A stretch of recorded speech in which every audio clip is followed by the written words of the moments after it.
Here we go.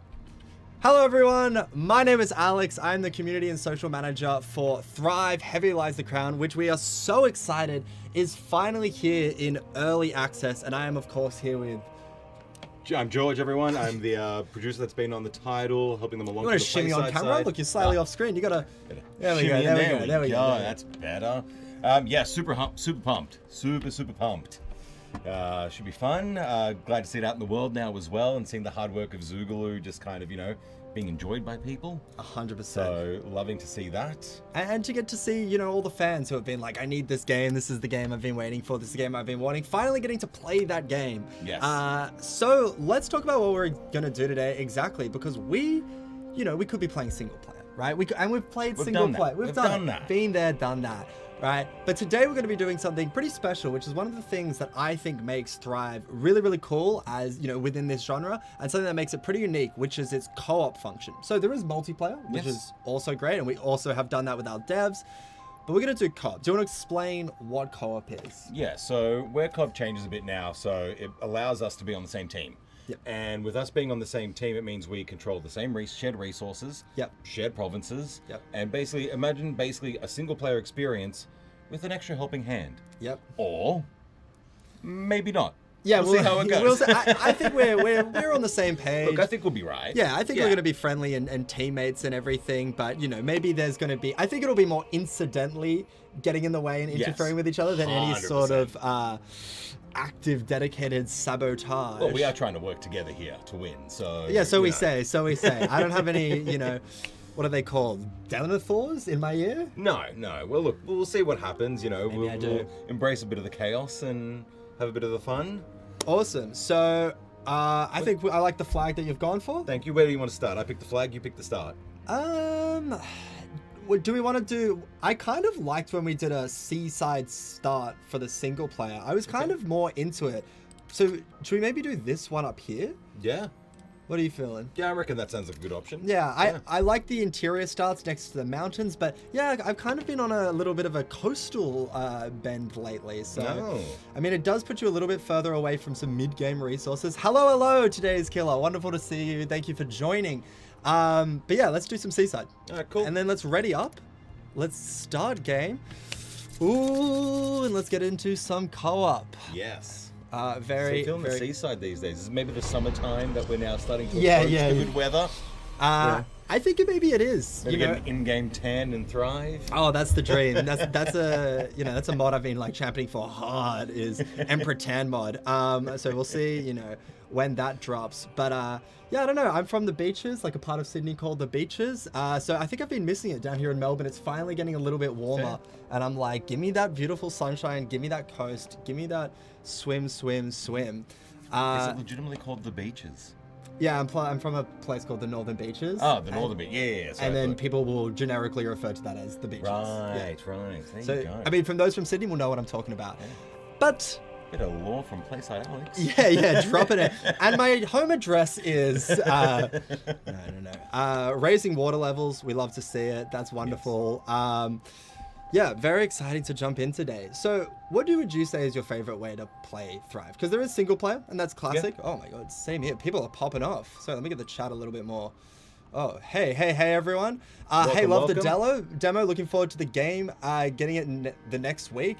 Nailed reading that sentence. Perfect. Yes, that's good. Yeah, the demo was great. And I would say it has improved quite a lot since the demo. It's really taken an upward swing. Game looks awesome. We'll be picking up today. Thank you so much. Same here. Right on. Nice. Thank you, everyone. So let's talk through this choice. We've talked through this quite a bit already. Yes.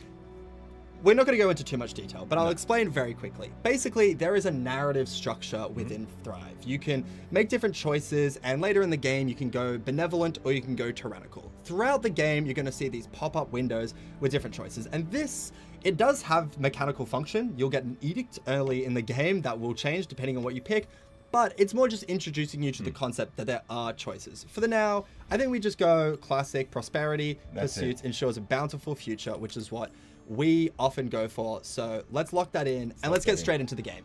If you guys are interested in those choices and want to know more, you can play, you guys can read. The game's available now. Get into it. Oh, doing a domination victory. Uh-oh.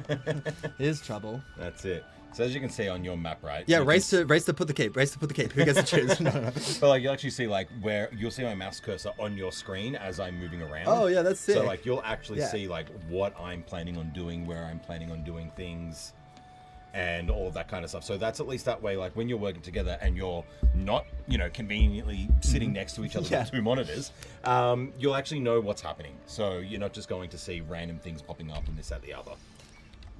Yeah, which is really cool and really nice. But let's do the first question. Where do you want to put the keep? I'll let you put the keep. I'll let you make, you know, that choice, and I'll judge you fiercely. Oh, really? And aggressively. Yeah, yeah. Well, but in the meantime, I'll start placing things down myself. I'm gonna put the Quarriers camp.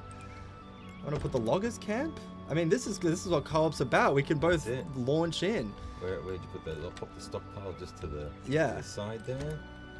Great. And I'm gonna start by making this statement, and maybe this is where the chaos. We have very different ways that we like to do the little trifecta.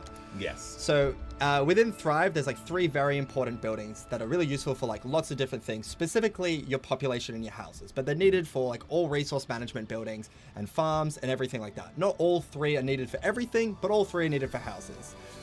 The way that you put them is, I think, quite personal, because it's a little try that you're going to be doing all the time. George and I straight up have different methods of doing it. 100%. And, you know, I wanted to do mine, basically, and that's why I laid it down. That's fair. You know, it's okay. There is a right way, and then there's a wrong way, and obviously... There's the George way, and there's the Alex way. Yeah. All right. Well, I mean, maybe we have rival suburbs. Well, here's the thing I was thinking, right? Like, we've got a bunch of things that we need to farm for. Obviously, we've got the food side of it, then we've got the needs that we'll cover off with the houses as well. So maybe we kind of like, at the start, maybe divide and conquer a little bit. Yeah. You know, maybe I'll go for like more so the farming side of things. You start setting up the other resources, like, you know, getting the wood chopper set up and whatnot, and getting a bit more of a population set up. 100%. I mean, that sounds wonderful. Great. It gives me the black and white game mechanics, good and evil. I think that was definitely an influence for this game. Definitely, I think that's an astute observation, 100%. And, you know, like, I think Thrive has done a good job of, you know, getting influenced by, you know, different games. And it has a lot of unique mechanics, but also it's a genre where it's like there are a lot of amazing games and amazing like mechanics that you can lean on and just be like, great, what are other games doing and how are they approaching things, and, you know, taking a bit from here and a bit from there. And, you know, I like that about Thrive, where it's like it'll feel familiar in some ways and it'll feel really unique in other ways. I'm just letting you know I'm already beginning with the min-maxing to make sure that we get all of our things staffed and built and whatnot. Yeah, wonderful. I'm building a little bit of a district, an early game suburb. Going with a nice, I like to go 8x8. That's my little strategy. And as you can see here, if we look at the area of influence, you know, it'll take up part of it. Yeah. I mean, look at the well specifically, it's, you know, it's taken up part of it. And kind of goes within, and then I can sort of expand out here with some farms, is maybe the next thing I'm thinking. If I handle the farms, like, so if you kind of look a bit more to the bottom left there, all I've got here is primitive stockpile, food store. That's it for the time being. All I'm going to be doing here is some farms around this. So you'll be able to sort of have more of that housing suburb, and I'll sort of get people working. Sounds good. Yeah, I'm very happy to do that. Grid system all the way. Absolutely. Thank you for my backers in the chat. Hello, Private Pancake as well. This game looks sick. This game is sick. It's amazing. It's so fun. And I'm so excited to be playing with George today. I mean, this is like a really cool way to play a settlement builder, which is, you know, sitting next to someone. I mean, if you can get a double PC set up right next to each other. Hey, living the dream. Living the absolute dream. You know, coming into work and getting to just like play with your friend. It's pretty sick. But yeah. Good to see you, Private Pancake, joining us here. and everyone else. Thank you so much for joining. Cool. Yeah, no, I mean, I like this kind of divide and conquer that we've got going on. Yeah, no, it's nice. I mean, usually, not that I panic in the early game. I would never panic. I've never panicked in my life, and I've never felt anxiety once. But I do like this sort of, I get to chill, I'm looking at houses, I'm hanging out, having a good time. Let's crank to 2-speed as well, 1-speed. Oh, yeah, what are we doing? Snoozy. We can absolutely have this crunked. Loving what you're doing. Although I would, 2-speed, please? Oh, sorry, hold on. There we go. Do we have to both? Oh. Yeah, we have to both click it. We have to change the setting where you can actually just control the speed. Oh, okay, yeah, that's fine. I don't think we're ever going to take it off that speed. No. But in the meantime, while you're doing that, I'm going to look at Tome of Knowledge. Yes. So this is how you do upgrades in the game. And a big thing with Thrive is very much like there are bonuses that will improve you, but every bonus has a slight drawback. Nothing is just purely good. So as you can see, we'll click on, say, forward stores bonus, right? Increase the storage of food stores by 50%. Great. But the cost to build one is increased by 100%. Yes. Okay, that's mostly good because that's a massive storage increase. And the cost to build them, that's a little bit of a drawback, but it's not the craziest thing in the world. No. What are you thinking as the first one we want to go down? So, hello, Yevhen. Nice to see you. I think a good starting point, personally for me, is always going the stockpile unlock. Yeah. Because that way you increase it from 3 to 6 workers, which means they'll start getting things around the map a lot quicker. Yeah. As you needing to get resources for buildings, getting resources to and from certain areas of the map, it just starts to speed that up a lot quicker. And speaking of speeding things up quicker, and having more employees in places, we can look at the jobs tab, which will denote where, people are working. So as you can see here, we have, 3 people in the quarries camp, 3 people in the logger camp, and I can see you've actually already changed these to optimize this a bit. Yes. 3 people in primitive stockpile, but there's no one working the bottom. So in Thrive, how this works is you basically can drag and drop and it'll just fill from the top down. So well is something that wasn't getting worked and is something we do actually want. 100%, yeah. Right, we need water pretty quickly. If you couldn't have guessed, wells get water, which is important for everything. Basically, right? But we don't need 6 people working the food stores. And the reason we have 6 people is because we have 2 food stores. So we can actually drop this down, a little bit lower, have 1 person in each. So, people are getting food and it's being dragged there. And now, because of that, 2 people have started working the hemp farm. Yes. Great, which is what we want. Probably want apples over hemp. Apples over hemp, yeah. Because we can look at houses. So how population growth works in Thrive, and something that we can start to investigate now, is basically it's a classic, if you build it, they will come. So if you build houses and then you have high enough happiness, so we're at 70, which is all right, but we can definitely get that up. And once we get more apples, we'll go up. Once you get enough happiness, people will just start to fill up those empty houses. So that's why I'm a big believer in just pump out houses, get a massive population, then you can create a bunch of stuff, and there might be some unhappiness and maybe even a revolt, but you can kind of catch up and deal with that. So that's the strategy we are going for. And as I do have control of houses, I am sort of making that executive decision on behalf of the team. But yeah, but if we click here, we'll see they need 3 things. So this kind of comes back to what we were saying before, where we were saying, okay, cool, they need stockpiles available. They need food stores and they need wells. Those are sort of the 3 buildings that they need. But they also need resources, right? So they're going to need firewood and they're going to need apples. So have you placed a wood chopper? I have not. No, neither have I. Well, why don't we both place a wood chopper? That's fine. So the first major resource they're going to need is, as I mentioned, a wood chopper, which creates firewood. Pretty simple, pretty self-explanatory. Beat you to it. Oh my God, and you put it, well then I'm going to put it over on yours. Right there. All right, there we go. So that's the first thing we're going to need, and we didn't have it built, so we can actually go prioritize building because we definitely want that out faster than these houses. And then the other thing we're going to want is apples, right? As we can see here, they need apples. They don't need it quite this second, but very quickly we're going to get an influx of farmers. We've already got 3 more farmers, right? Angelina Bonhomme joined your kingdom. And I'm pretty sure I pronounced that perfectly. 100%. All French speakers in the chat say big 1-ups. This man's a local. Give me my praise. Donde está France? I know that's not French. I just want to clarify. Love it, love it, love it. If you are more of a tyrant, how does that work with population happiness? That is a good question, actually. Do you know the answer? Yeah, so, like, although you may have picked a tyrannical path, it doesn't necessarily... You still need people to be happy. Yeah. Because if you... It's more so... Going more the tyrannical path is more about how you value the choices you make. Yes, 100%. So, what sort of government you want. Correct. Like, you know, are you the kind of king that turns around and decides, you know what? You're all going to listen to me. I'm doing things how I'm doing it. You're going to be fine. You know, it's about making sure you're prioritizing the health of the kingdom over its people while still giving them the things that they need to be able to really, you know, thrive. Oh my God. He said the word. He said the word. So that's essentially it there. So what happens is if you're going sort of that like tyrannical path, it's more about your building aesthetic will change, what kind of units you have will change. And although happiness is still important, there are some elements that you'll get to that, you know, you'll be sitting there thinking going, oof, I'm a pretty bad guy. You know, happiness schmappiness. Yeah. Awesome. So we unlocked the stockpile, finished researching, which is great.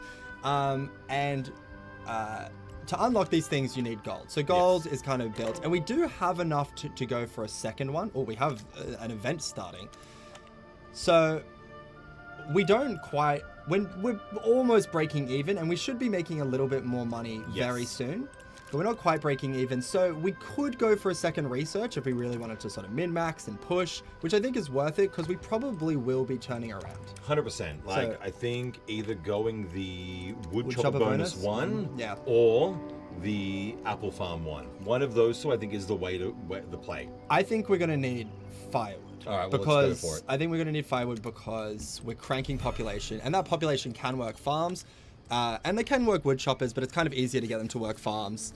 Well, we've got so many of them already. Like, as the population starts to roll in, we'll have that many apples coming, that much hemp coming. We'll be making clothes and cider and feeding people and keeping them happy. Yeah, 100%.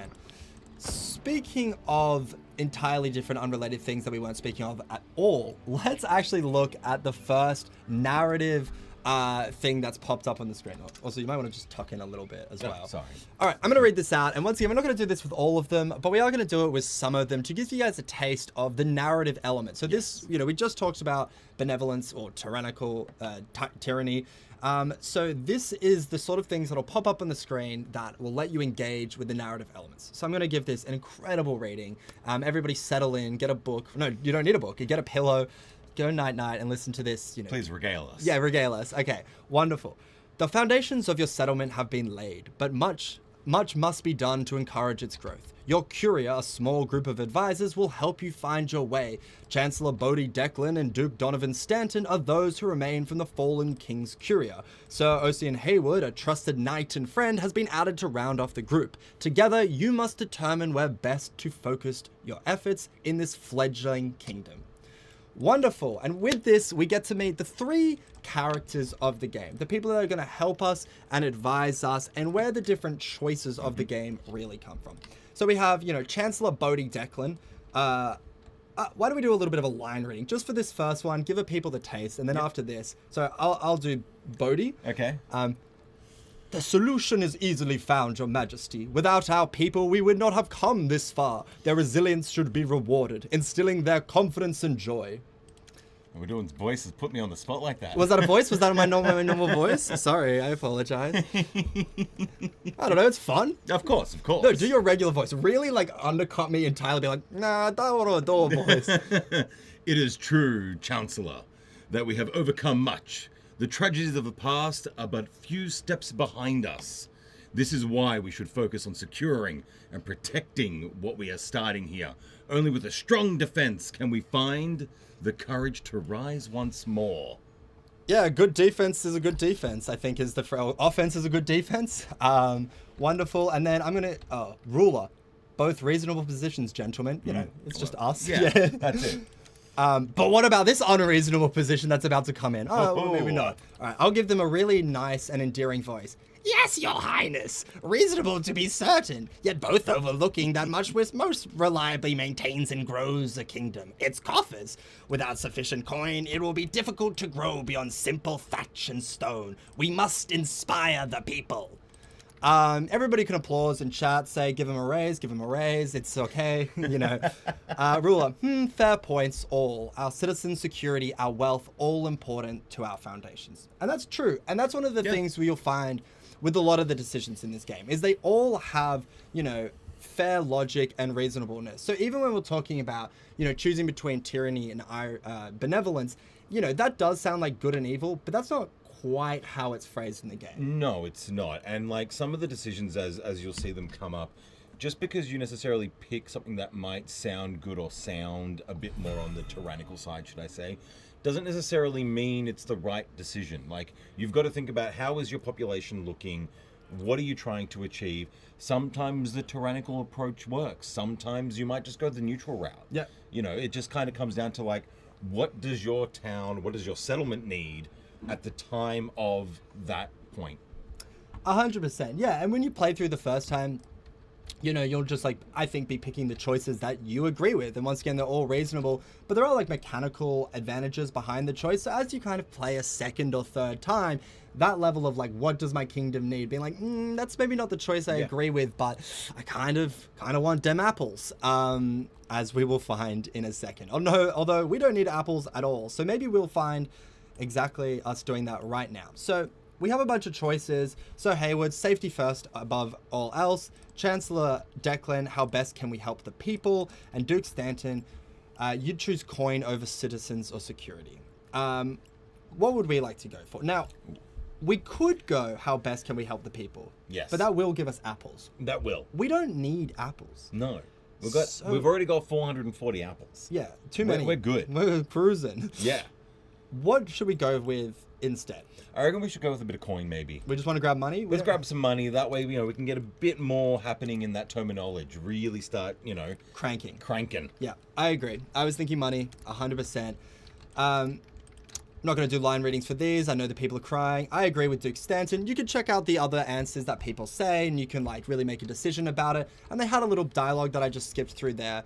But I agree with Duke Stanton. Wonderful. And we gain 150 coins, which is great because now we can much more aggressively go into our tome, and we just finished the bonus while we were talking through all that. So I think we go to the apple farm, and we have the choice between increasing the yield by 100%, which will also require more employees, or increasing the production by 50% and reducing the yields. Yes. We can actually look at what... Would you want to explain what yield is as well? So yield is kind of looking at... So if you want to just get out of the terminology for a second and go and click on one of the apple farms, for example. Yeah, 100%. In my lovely farms that I have there. So as you can see at the end of the bar there, that's producing apples. That 36 at the end there, that's your yield. Yeah. So that's how many times that bar fills, that's how many apples you're getting. So if you reduce that, all of a sudden you're going to be getting less apples. You need to start building more apple farms. Whereas if you start increasing your yield, what that means is that means all of a sudden you're getting more apples. Yep. You're increasing happiness, keeping it at a good stable level, which also then leads to more gold production. Yeah. And you gaining more money. Yeah. Yeah. So yield often equals, you know, more money in the long term. Pretty much, yeah. To put it simply, you want more cash, yield is the way to do it. It's not always the right option, but early game, it's definitely, I find at least, always a safe way of going. So you want to go for the one that increases yields? Correct. Let's increase the yield. Great. Let's do that. Apple farm bonus. Perfect. All right. So we've been in a lot of menus for a while. Let's close all these. Let's get to making things, because we can see there's a little bit of unhappiness. And we need firewood, we need apples. That'll be moved around the map. Yep. So, you know, this is maybe something where it's like, okay, we probably need a little bit more, you know, people in the food stores to help it, you know, go. And as you can see, we haven't checked in our population in a while, but it's at 71. It's absolutely ballooned, and that's part of the population meta that I adhere to greatly. And I push of just put houses down, expand, expand, expand. You can see we've got people in the wood chopper. We maybe even need another wood chopper because we're a little bit low on firewood, so I'll drop that down. But the basic needs, right, we're kind of meeting, and we'll get more wood chopping in a second, but we now need hemp clothing, and we need cider. And this is where that next level of production comes in. So if we go over here, right, we can see our jobs. Basically, everything is full on our jobs. Mm-hmm. So we don't need more people. What we really need is production. So we need a fermenter, and that's going to create cider. And then we need outfitter, and that's going to create clothes. So we're going to start. Do you want to keep your area as a little farm area? I'm going to throw one of the fermenters at least down in this area. All right, cool. Well, then I will make this little expanded area up here. I'm going to make this a little bit of a production. So usually I have houses down below, and then I separate, and I like, going up here and starting to get a bit of that productivity going up here. And that's exactly what I'm going to do. And we're big acolytes on placing a couple down at the same time. I think it would be pretty standard to just place one down. Like, I think that would... Yeah. But you kind of want a lot, and if you overproduce, the game has a good way of sort of kind of correcting where its employees go and where the workers go. Like, so having more and, overproducing is fine, because if you max out, the employees will just basically go do other stuff. Correct, 100%. But also at the same time as well, like, the way I like to treat it is build as you need. Yeah. As you start growing your population, obviously they're going to be using clothing much quicker. They're going to be needing more cider more often. So it's about sort of making sure you keep that fine balance of where you need what you need. 100%. Yeah, definitely. I mean, don't go crazy. Or do go crazy. Like, up to you. Don't really. tell us how to. We don't need to. Nailed that. Perfect execution. Grand. I'm just going to move on. I'm just going to move on with my life. Easy. I'm just going to let it, the past be the past. For a bit of fun, right? So we got that stockpile bonus before, right? Yeah. Now, when you place your building, have a click on your stockpile. Now, you still only see 3 people there, right? Yes. Now, but if you have a look at that picture, you've got a little symbol on there. 100%. We have an upgrade bonus symbol. And this is how we're going to do this. Now, we aren't able to do it now because we don't have enough wood and we don't have enough stone. And the reason we don't is because we're kind of pushing the game. Look, I don't want to say we're professionals at the game, but we're probably the greatest Thrive players that have lived and will ever live. Of course, 100%. Right? Standard. So we're also both playing at the same time. So we are kind of using more resources than we usually would. So we're going to need to wait for this to come up. Yes. And this is when we can start to talk, I think, about maybe the thing we need to investigate as our next step, which I think is starting to move towards a trader's hut.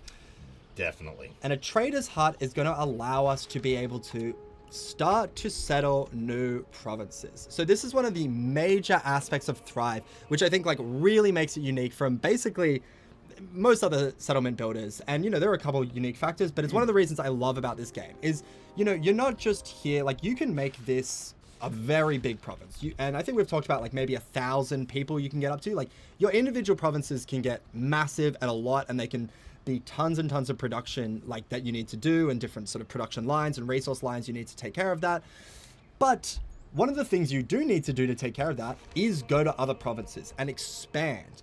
And what we're going to see in a sec is, well, we can talk about it right now. But the first thing, and the reason I bring this up, is because we can only place 1 quarry and 1 lumberer's camp. So at the moment, we're kind of a little bit short on wood and stone, and we're not really able to get more. They're just going to be they're being used at, they're not quite at max capacity. No. We can go in and give them 6 employees each. But the reason we would want to move to another province is because then we can put down another logger's camp and another quarry.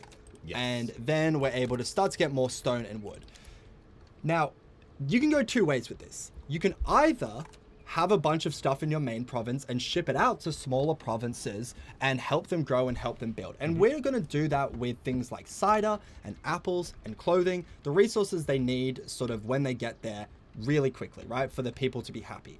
But you can also go the other way, which is you can set up these provinces and then you can start to send resources back to your main province and, centralize. So you can kind of have a decentralized economy, or you can have a centralized economy, or a mix of both, or switch between it depending on where you are in your structures. And I think that's kind of one of the really cool balancing acts that we will engage with in the game. But to achieve that, we need a trader's hut. Yes. And I'm going to build it here. We need some more gold first. We need some more gold, so we're going to wait. Maybe what we'll do is why don't we get that upgrade on the primitive stockpile? I think we're 3 logs away. We've got it now. Oh, no, we need more stone. We need more stone. We need more stone. But, we're cranking on apples. We're cranking on hemp.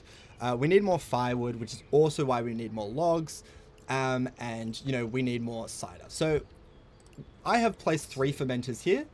All right, what we're going to do is but they're not being worked. So what we need to do is we actually... up some fermenters. Yeah, so we've moved fermenters up, and now 12 people are working it. And we've got 2 people, 3 people, some people in our hemp farms, but we have basically full hemp, so we don't need to prioritize that. Yeah, hemp we're doing okay on. Flax we don't need quite yet. Outfitters we might need to play with a bit more. I think what we might need to do is just start planking some more houses down.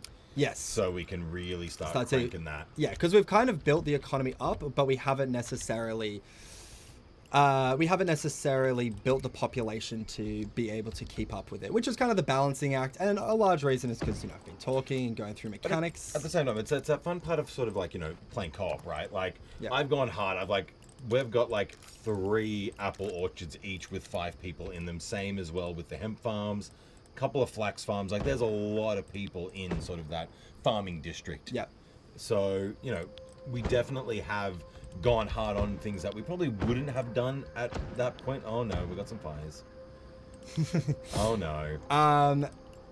We'll explain the fires in a sec. Yes. Well, hopefully our wonderful solo well can really get it going. So yeah, we've got fires in the game, and you know that happens. And fires do exactly what you think they will. Zayrush, this game looks clean. Thank you so much. The artists have been incredible. If you're talking about the art style, I think it looks very clean, and I think it's clean from a mechanical standpoint. There's not a lot of fluff. I would say there's no fluff really. It's like everything has sort of intentionality. The sort of production lines, if you get apples and they are needed for reason A, but they are needed for cider, so you kind of have that sort of production line. All of that stuff is very, very clean as well. So shout out Zoogaloo, you know, who are the devs behind it. The incredible have done devs. An absolutely fantastic job. You know, really bringing this world to life. Like, seeing it come from its early days to where it is now. Yeah. Like, like a proud father. And I'm like a proud son, getting to play it and enjoy it and have a wonderful time with it. Cool. So, you know, fires were put out. Great. It didn't expand too much. I mean, that's one of the benefits of having a lot of roads is, you know, people can move very quickly. We're also quite fortunate in that our well is, you know, right there. So it's very good enough. It does what it needs to do. But we can also take this opportunity to actually look a little bit more in depth at, you know, the individuals, because there's quite a lot of animations for every single place. But one of the coolest things that I think is purely just nice. It doesn't necessarily, you know, add anything mechanically. It's just a really cool thing in the game, which is you can click on these individuals and you'll get to like see their path. So we can click on someone who's actually moving. If I can find them. Oh my God. Click on you. Oh my God. The real end game. The real end game is... Click on it. Do you want to take it at 1 speed? Yeah, let's do 1 speed. Can we just pause? Can we pause? Help. I need help. Okay, there we go. I'm going to click on this individual. Great. And then we can go back to 2 speed. Done. Okay. And we get to follow them, what they're doing, right? And... Oh my God, I clicked off them. My days. Well, what a life. Anyway, we get to track them. Imagine if that was actually something we got to see. Here we go. Right, and everybody has unique names, and it'll say like kind of what they're doing. And I just like getting to see that it gives you a level of intimacy and a level of connection with your citizens, if that is something you would like, right? There is like a mechanics, and you can just blast into it from that perspective, of course. But if you want to feel like an actual emperor, an actual, you know, ruler of your kingdom, and you want to like get in depth with the people and be like, yo, a Desanoia, like, you know, I'm assuming, you know, mother or daughter or wife or associate of Manuel Neuer, greatest goalkeeper of all time. I'm going to assume yes. Okay. You know, we get to see what she's doing. Not a Manuel Neuer fan? Oh, he's a legend. He's one of the greatest. I'll have to look into it a bit more. Well, while you're zoomed in, what I'm going to do is... Oh, let's quickly answer this question from Val the Merchant, right? Is multiplayer only PvP, not co-op versus AI? So that's quite a complex question. Yeah. So... And I would say the first thing to note is there's 2 different things. There's multiplayer and there's co-op. And I guess, do you want to explain the difference? Yeah, so I guess like kind of splitting that out a bit more. While I'm doing that, though, where you can see my little marker on the map, I'm going to drop the trader's hut. Oh, yeah. And you can zoom in on that. And you can actually show the people, like, the actual animation of it coming together, coming to life. Yeah, to finish off this, you can zoom in and see animations. Let's actually see that. So there we go. So while I explain this next part. So basically, when you get into multiplayer, so yes, as we are playing cooperative as we are, there is also a PvP element, but it's kind of, you play it sort of how you want to play it in that sense. So you could start off aligned with each other, helping each other, not in co-op, just two different parts of the map, and just building up your towns, building up your resources, you know, and making sure you're not attacking each other. Maybe you want to, you know, put an alliance together and go after the Womaxons in the middle of the map together. Yeah, like literally you could have one kingdom here and then somebody else has their own independent kingdom here, right? Correct. Very much a classic multiplayer. Yeah. And you can control everything individually. Yeah, and like sort of work together in different ways. Halfway through, you could change your mind and decide, oh, I'm going to Womaxa to go for war. Yeah. Actually, I'm coming to you now and I'm going to take you out instead. So like you've kind of got a very much different ways of playing it in that regard. So, and like something you've seen and we've seen a little bit is you could do something like, because you can have 4 players, right? So it would make sense. You kind of have someone here, then you've got the AI in the middle, someone here and someone here. So you could very much, right? You guys join an alliance, left side or alliance, right side or alliance. Correct. You guys try to rush to take the Womaxa out, gain a lot of this central province, and then it's a 2v2. Correct. And then maybe you do that and the game turns and it's kind of becomes a bit of a free-for-all after that, That's right? it, but you could also, if you wanted to, you could do a 2v2 co-op as well. Very true. So like we could have, you know, us on one team, we could grab, you know, 2 other people from the team, throw them on the other side of the map, and it's like, yeah, we're controlling, you know, like we are now, 1 province each at the moment, but we're 4 players. So it really comes down to, like, there is quite a bit of depth there in how you want to play it. 100%. And making that choice there.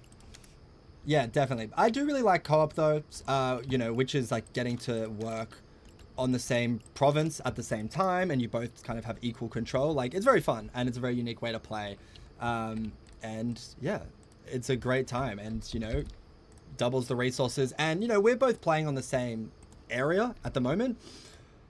Once we get this trader's hub up and ready, which it is, so we can get it loaded, let's get our caravan. Oh, we have the trader here. Yeah, so you can buy some stuff if you want. Yeah, let's buy some stuff. I think let's get. It is costing us a fair bit though. So do we need? This is all pretty late game stuff. To be honest, pretty late game, and we've got that much hemp that like we don't need it. Coal, we're pretty good, so we can actually sell stuff as well. Do we want to sell? Well, we don't want to sell all of our stuff. How do you? So you've got the options down the bottom. Go buy 10 and whatnot. I think let's drop 200 apples. I mean, we have a lot of gold, but you know, gold, baby. There we go. And now we have 200 more gold. Yeah, we could buy some of this stuff, but we kind of don't need it. We don't really need it. We'll get those apples back pretty quickly. Yeah, for sure. With that said, though, we are so cashed up. We definitely got to get something happening in the terminology. Yeah. Because we could actually go to tier 2 now. Let's do that. So let me get it on this screen over here. So tier 2 upgrades your keeps, gives you access to a new set of expertise, right? A new set of these unlocks. And, you know, like I said, literally upgrades your keep. Yeah. And like with some of these as well, like you do have to be very careful about how you actually plan your city around doing some of these things too.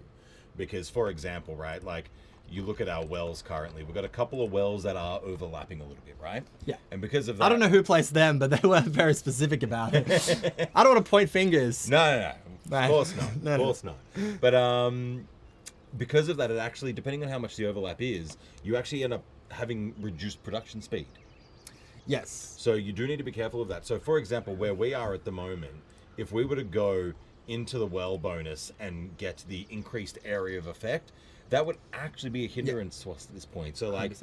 You definitely, as much as like some of the decisions are a bit easier, some of them definitely need to be thought about. 100%. Yeah, big time agree. You know, we're getting this made. We also have max water, so the production isn't a huge deal. We can kind of leave water for the time being.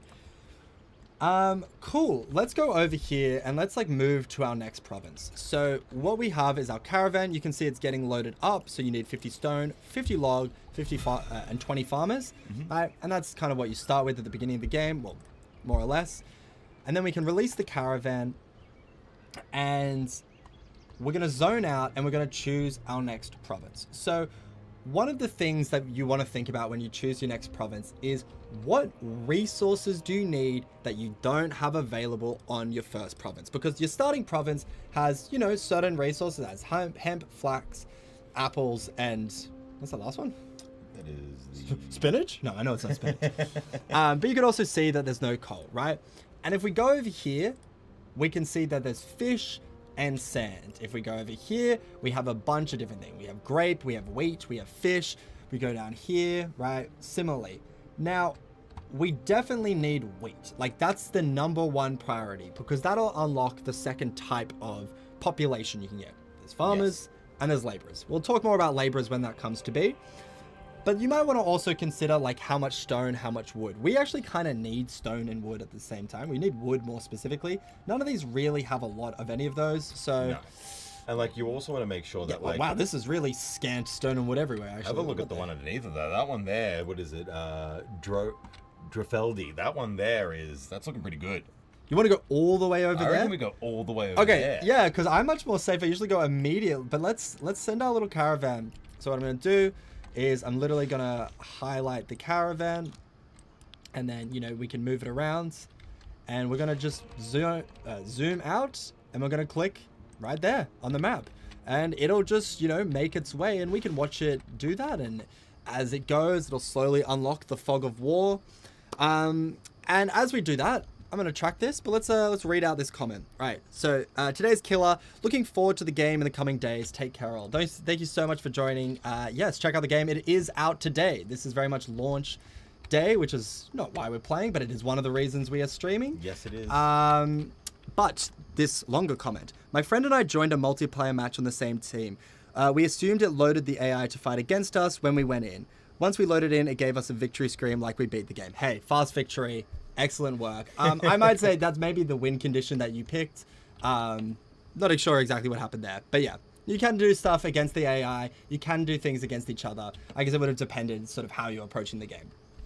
With that scenario, though, like if you just click the I think it's the continue on that screen, you'll just continue through and it will play as per normal. Yeah. Cool. We are getting to watch our little caravan making a way through the world. And the world is sort of predetermined and has a set map. So as you play the game more and you learn the game more, and you can pick different provinces, which will give you different starting conditions, which give you different challenges. But you'll start to understand like what provinces have what things and where you might want to go when you pick different provinces. But I do like there's 8 starting provinces, 16 starting provinces, 8? Am I losing my mind? There is 8 starting. Yeah, there's 8. 4 on each side. My bad. 4 on each side, and then it expands obviously once you're in game all the way through, and even sort of like the Womaxon area that come through the middle of the map, like those smaller provinces that they had. Maybe you want to, you know, one by one start taking them out, and you know, really do something different. Yeah, no, because if you don't, they will to you. Eventually, yeah. Eventually. You get quite a bit of time to settle in and everything. All right, our beautiful caravan has almost made its way, which is very exciting. I'll let you focus on main province. Okay. And I'll start with setting up new province. Perfect. But one of the things that we will do, how close are we? We're very close, right? Yeah, it's you're just around the corner. Should have trusted it. All right, wonderful. We got to see that fun little journey. Great. Here we are. So we don't have the full thing unlocked at the moment. But you know, we can kind of control. There is a big body of water, so we're not actually able to get to the other side at the moment. So we are going to have to deploy on this side. And we're going to place down our trader's hut. And I'm going to place it right there. And that unlocks the full province. So we are going to want to immediately do a couple things. Firstly, we're going to set up again.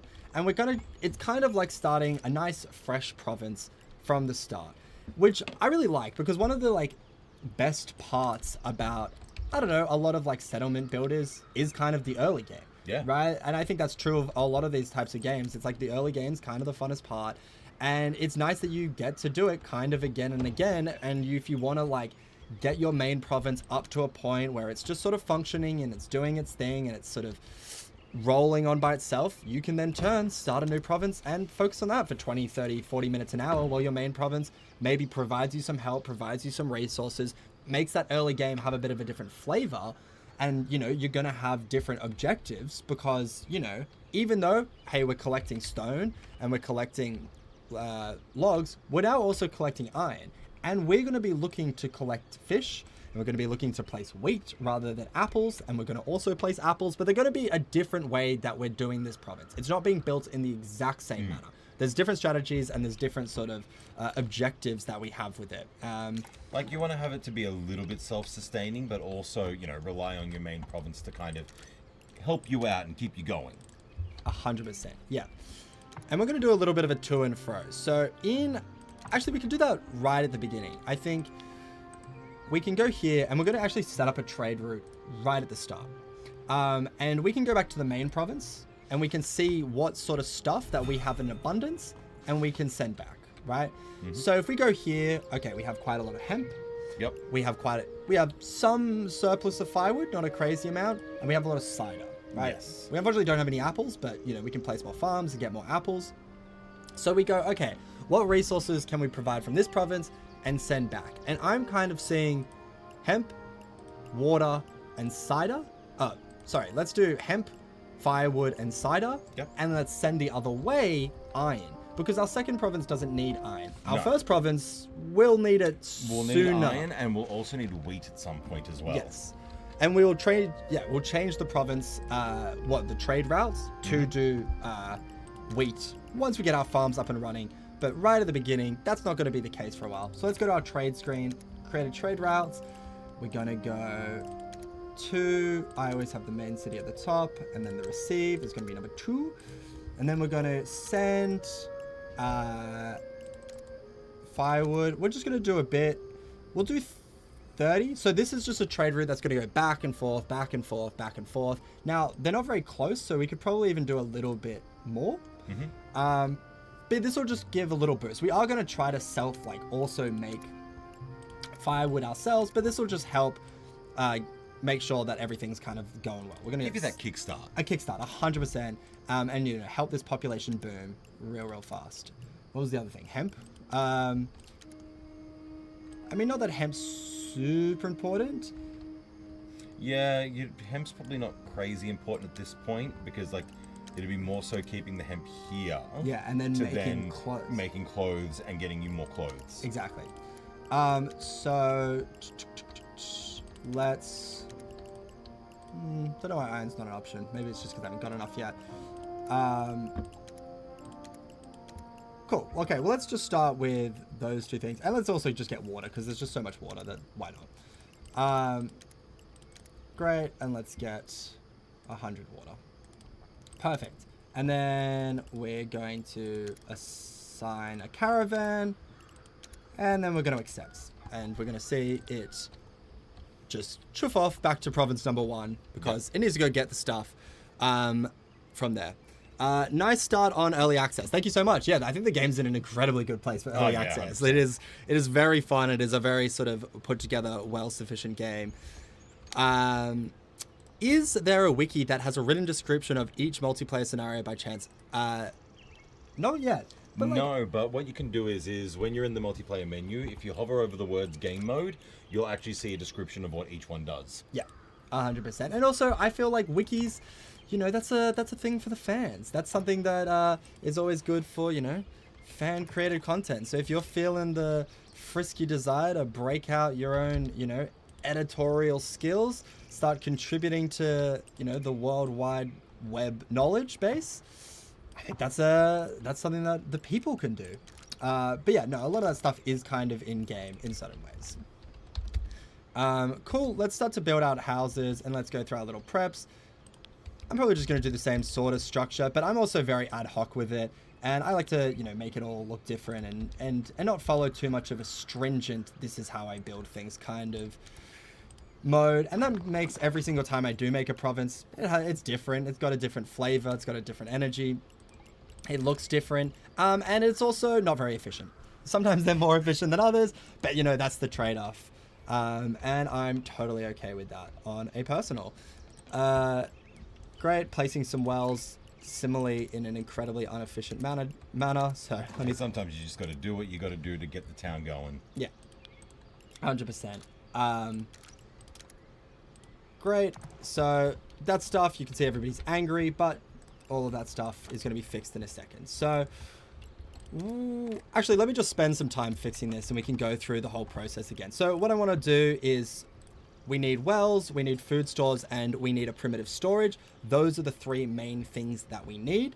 And then that's what our population wants. We're also going to need firewood and food. So we're going to need to build some wood choppers, which I'm going to do right now. I'm going to build just 2 right out the gate.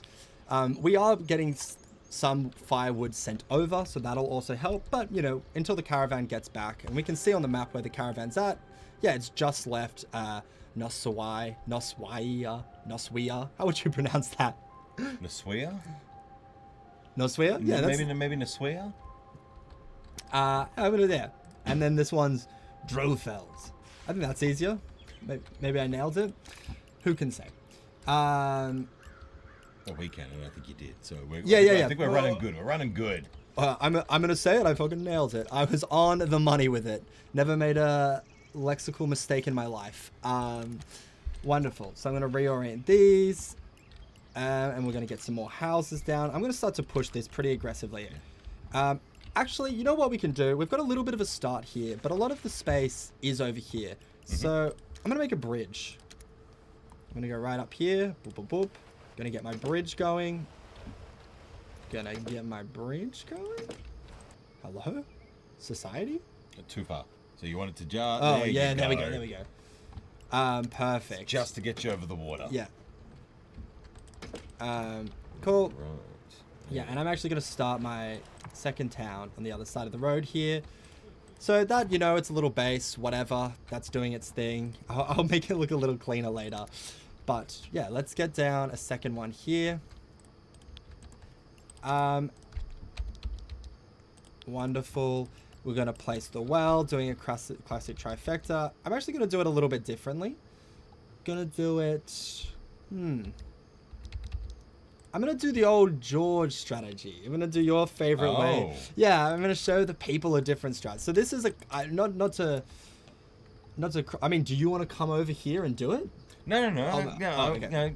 I will pass the reins over. The protege will do it on your behalf. There we go. So, as you can see, we have this like long circle all the way up, and I am going to destroy some trees and some iron in the meantime, as like a consequence of this. That's going to be okay. So you see we've got these circles, and I'm going to place a long line of about 10 houses all the way up. That kind of is going to... There we go.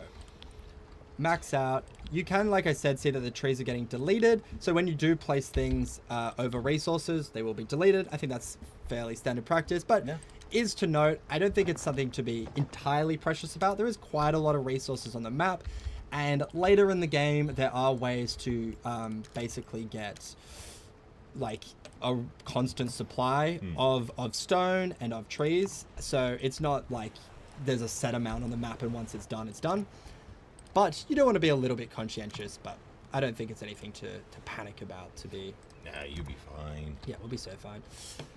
Great. All of this. Shall we hit up that next narrative event that's popped up? Great. Yeah, let's go back to... let's go back to the main town. Let's see how that's going as well. This is a slightly nicer backdrop. And let's check it out. Okay, treasured. As the community grows, so too grows the needs of management of coin. The treasury of Aldemore did not survive the kingdom's fall, and finding a replacement was low priority until order was re-established. The courier joins to discuss the matter. Cool, so this one's more about money. As I mentioned before, we're not necessarily going to go through every single one, but, you know, they're going to give us a bunch of options. They're going to each suggest their own thing. And, you know, we can kind of go through these, and, you know, when you play through the game, very much take the time to read these. George and I have read them many, many times. Oh, yes. So we're going to look. Each of these have gotten a choice, but we can read out these choices. You claim to have a citizen in mind, Chancellor Declan. Sorry, right, this is choosing who is going to help specifically with the management of coin.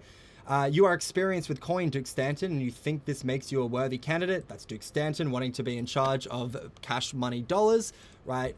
He looks like he likes the cash money Yeah, dollars. he loves the cash money dollars.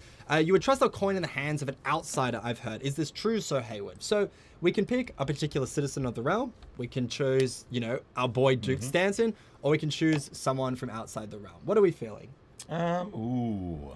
Maybe we go with a bit of go with Sir Hayward maybe this time. Like, I know we've got a lot of money, but we want to keep it, not fully closed off like, the Duke wants it. But, I think I would trust our coin in the hands of an outsider.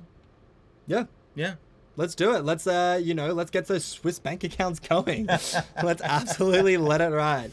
Great. He's on board. He's like, well, excellent point. He's kind of explaining his reasoning and stuff. And as we mentioned before, every choice Dove has really solid reasoning, right? Even though there is benevolent and tyrannical, they're not good, evil. Not really like, oh, this is like, do you want to, it's not super cut and dry. No, and sometimes like you do like, kind of get a bit more of a neutral option as well. Like, so sometimes it's like, you're like, oh, I don't know what I want to do here.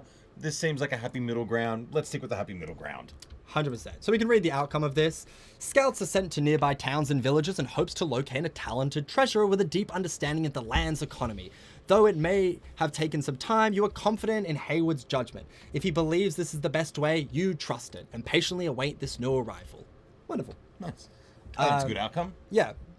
And they're all kind of positive, there's not necessarily, they're all trade-offs. It's not necessarily good or bad, it's just some good, some bad. That's it. We can read through some of these. I do want to explain what you've done with the town in the time I've been away.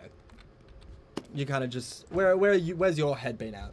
What have you been focusing on? I'm just kind of slowly letting things just sort of gain a little bit more in my sort of stores there. It was, as we can see, is like we're definitely running low on some apples, but like we're starting to crank that cider. Yeah. So it might even be worth, for example, on your trade route, maybe it's swapping out, the apples for cider, and maybe build a couple of crops over at your end and keep sort of that kind of happening. And that way, so I'm just wanting to stabilize. Yep. That way, easy to keep you going, keep your side fed there and happy. And I'm in the bottom left, slowly getting enough planks, and I'm purposefully doing this slowly to start expanding out into laborers.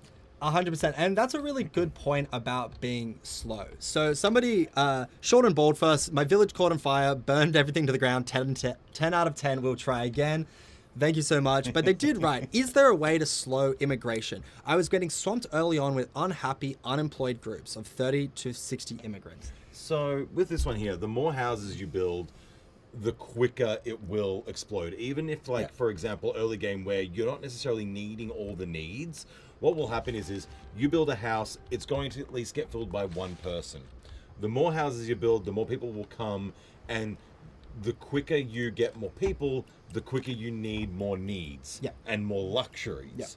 So what you want to do is, or at least what I choose to do generally, is build enough houses for the people that you start with, just to get them happy, keep happiness at a good stable level, and then as you're starting to need more things, like, you want, okay, I need more stone, I need more firewood, I need, various different things. That's when you start expanding out slowly. Build a couple of houses, get a couple of new people. Okay, now I'll build my wood chopper.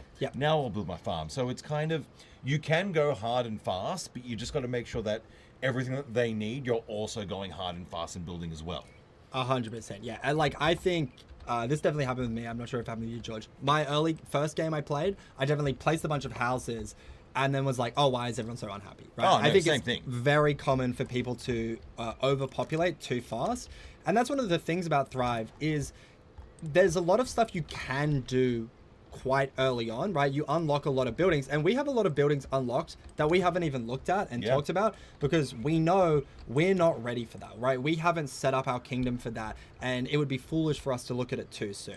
We could, and if we wanted to really crank it, and if we were trying to do some super hardcore min-maxy run, we would then probably investigate that. But we 100%. are doing a bit more of a casual, just playing, building up, not going too crazy.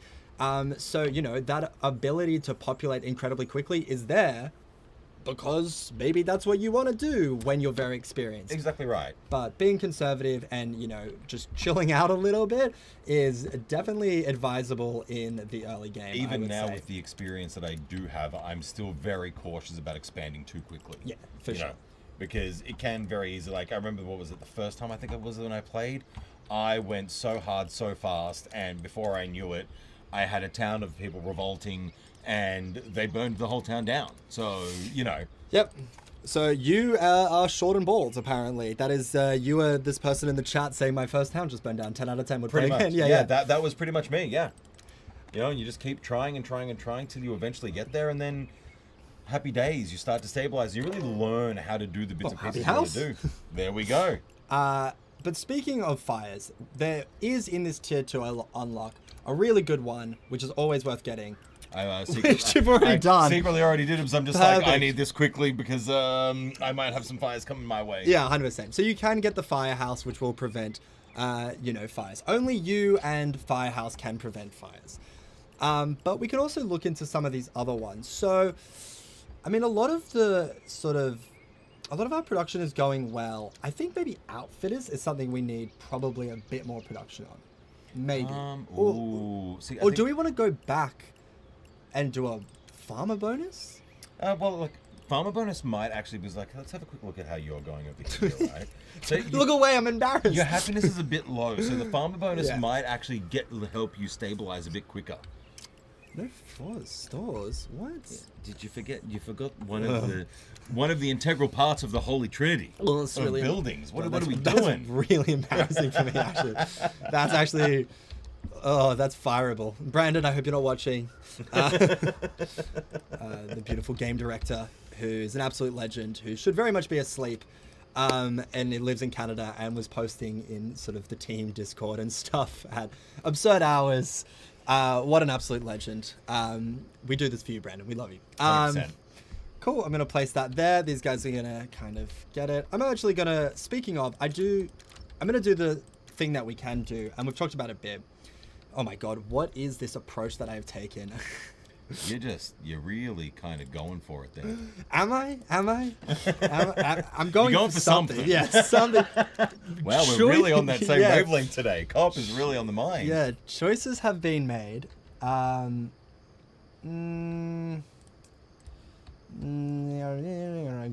You don't want to have too much of a crossover. Yeah, but I'm also trying to figure out how I'm going to sort of tuck these in. So I'm going to put a road there. And we're going to have like a bit of an asymmetrical vibe going. And then we're going to get a bunch of these going, tucked in like this. There we go. Kind of a fun district vibe with a dead-end street. I don't know, that's interesting to me. There we go. That one's up. Get the roads built. And yeah, very much going to start to increase production, but get this one online. And one of the things is it's like, you can have fires, you can have angry population. It's always redeemable. It's always something you can like bring back. And, it can be maybe a little bit overwhelming if you like are very fresh to the game, but I would say it doesn't take that much experience for you to recognize like, oh, okay, I just need to probably, thing one, move my employees around so they're just like prioritizing the resources that I need. Like often I think people are unhappy and you're like, why? My population can't grow. And it's like, because you've built apple farms, but you haven't assigned anyone to work them. And you just need to like basically put people on farms. Yeah, 100%. Like something simple like that. Yeah.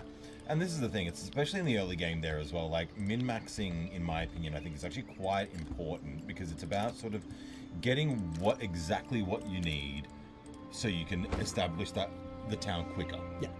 And then as you start building out houses, more people come, you start filling out those jobs again. Yep. And before you know it, it's all coming together nicely. And even though it is important, it's very forgiving. Yes. Like, so it's like, for me, I just moved the Quarriers camp because I was like, I want to build a house there. I just picked it up and moved it, whatever. Like, the game's like, that's fine. It's not like, oh, you locked in on like your stone production and you didn't put it in the perfect place and things like that. And it's like, you can just destroy buildings, and we've both destroyed entire suburbs. We're like, I cooked this, and you just start again. 100%. And the game's like, that's fine. And it kind of gives you time to recover and figure it out. So, even though it's important to do that, the game will give you the time and space to learn it and the time and space to make mistakes and go, whoops, and then Yeah, sometimes you just got to do what you got to do, you know? And like, I think that's the big part about this game that's so good. It's like, it lets you learn. Yeah. It doesn't hold your hand too much. You know, it gives you the information you need, but it gives you space to make mistakes, recover, and turn it around. I also think I figured out which bonus we should go for. Wonderful. I think we're definitely going for the hemp farm bonus. Great. Increasing the yield there. Yeah. Similar to what we did with the apple farms, mainly because of the fact that since I'm sending you stuff back and forth, I'm really running out of things like hemp and apples quite quickly. So I'm like expanding on my apples and hemp as quickly as I can. Yeah, and I mean, and I can start to crank those things myself. So I'm like, you know, I'm probably at a point where I'm just increasing my population quite a bit. I did realize I made a little bit of a silly Billy error in that I accidentally built 2 primitive storages instead of building wood choppers. So it happens. It happens. That's on me. But it's like, you know, once again, I was like, oh, I just deleted them and now they're up and, you know, I can prioritize building them, but they've already been built and I'm going to move them right up above primitive storage. I'm going to crank these down. So I'm going to crank the employees I have down in primitive storage. So there's 1 in each. So their things are being moved. Food stores, similarly, probably only need about 2 in each. So we're going to move these guys down for the time being. Because I do start miners camp. Similarly, I don't need 6 people in the miners camp. Hemp farm, we do want people working that. But, you know, this is the sort of thing where, cool, I've basically like figured out my orientation of employees. I have a good base. The population's going to kind of start booming. And we're going to start to see these things recover, right? These things be made. What's going on here? What's the issue here? No stockpile. That's fine. Build another stockpile then.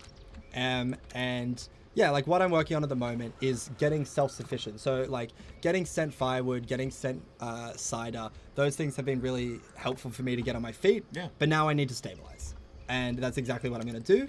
And then once I'm stabilizing, we'll go back, look at the trade route and see like what exactly am I sending? Or like, are we sending back and forth? Yeah. And how can we change it? Like what do we need to do to make it different and sort of adjust? Start really getting into that nitty gritty of things that we need. Exactly. As I lean incredibly close to the screen, like a normal person. Drop those down.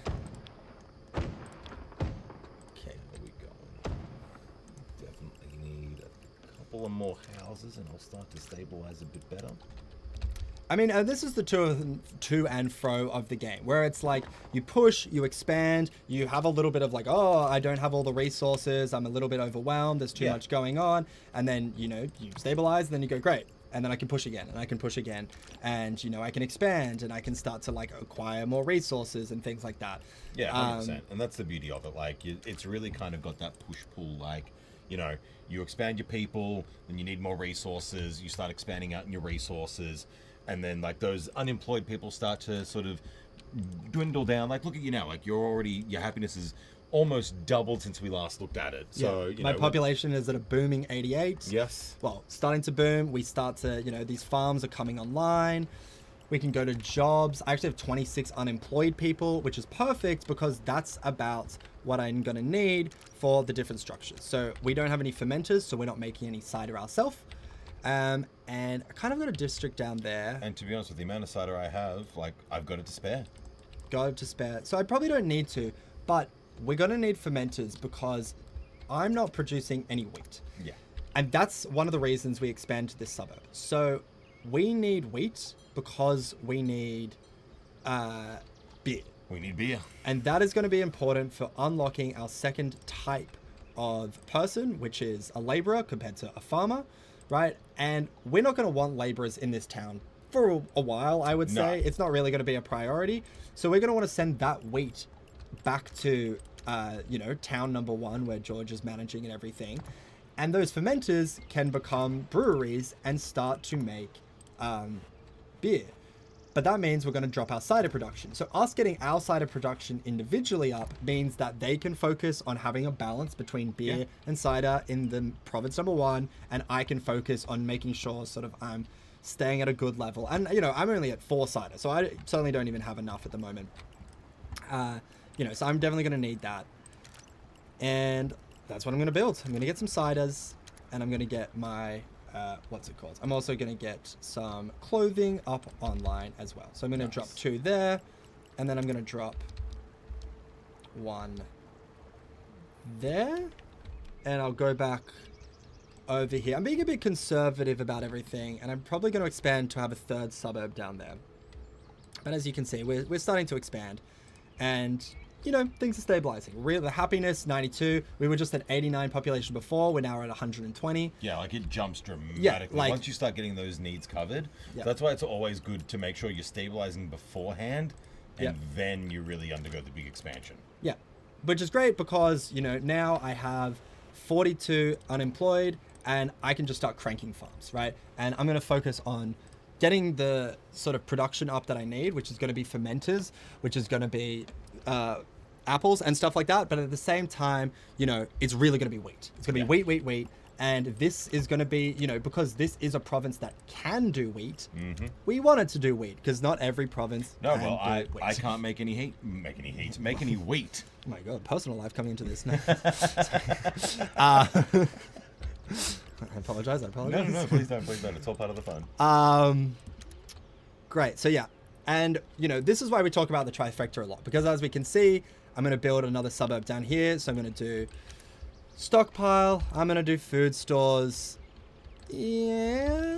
Over here.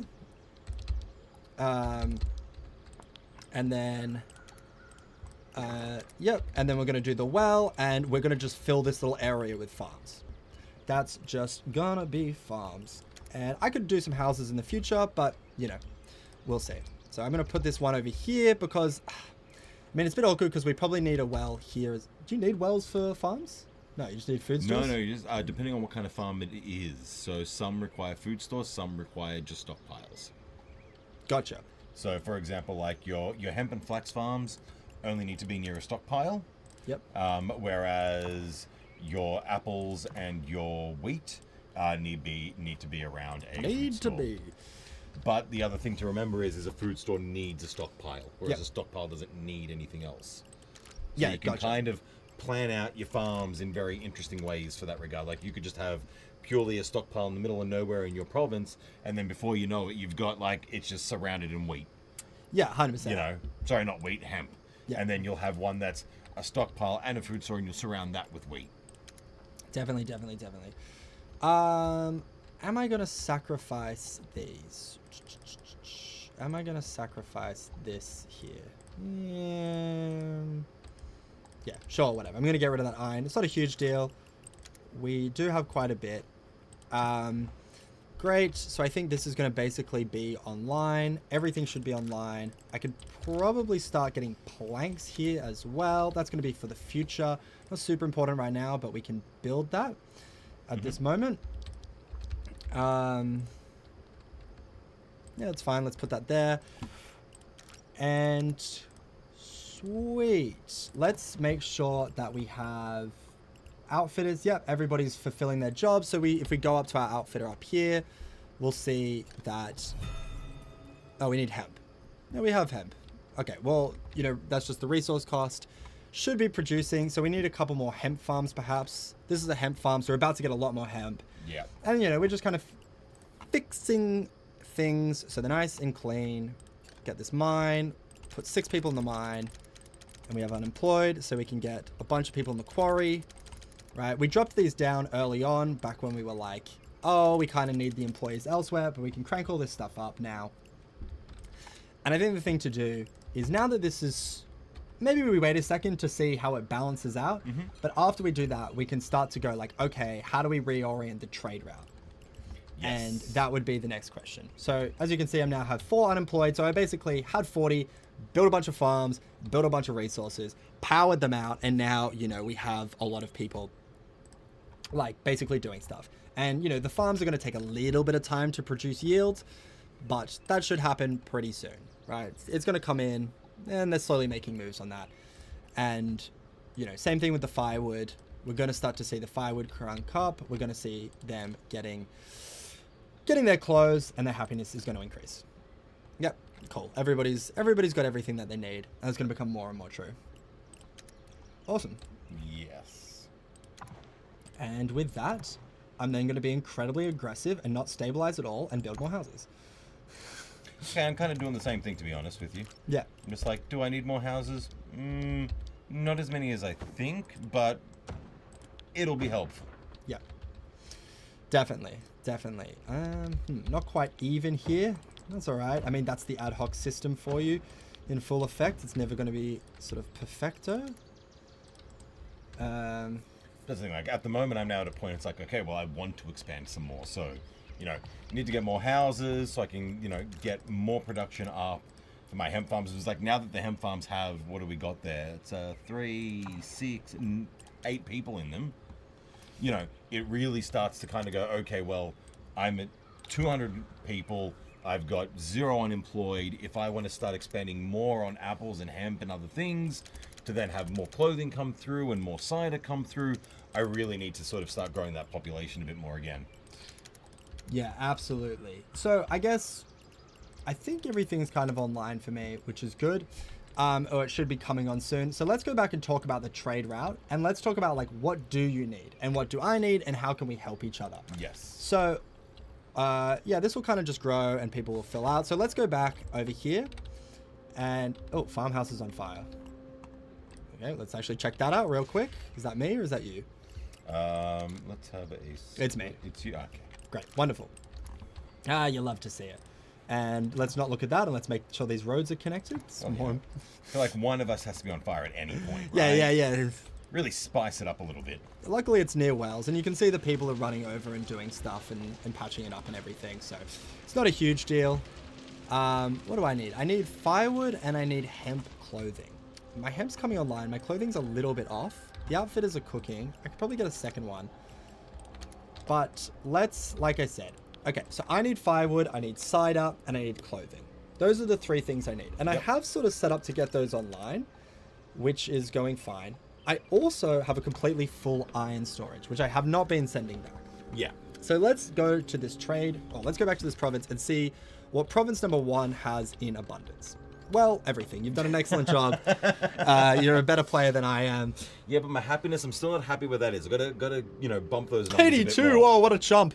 What an absolute chump. Oh, what a faux pas, only having 82 happiness. I know. Meanwhile, in On Fire Town, we have a scorching 93. 93. Oh. Wow, yeah.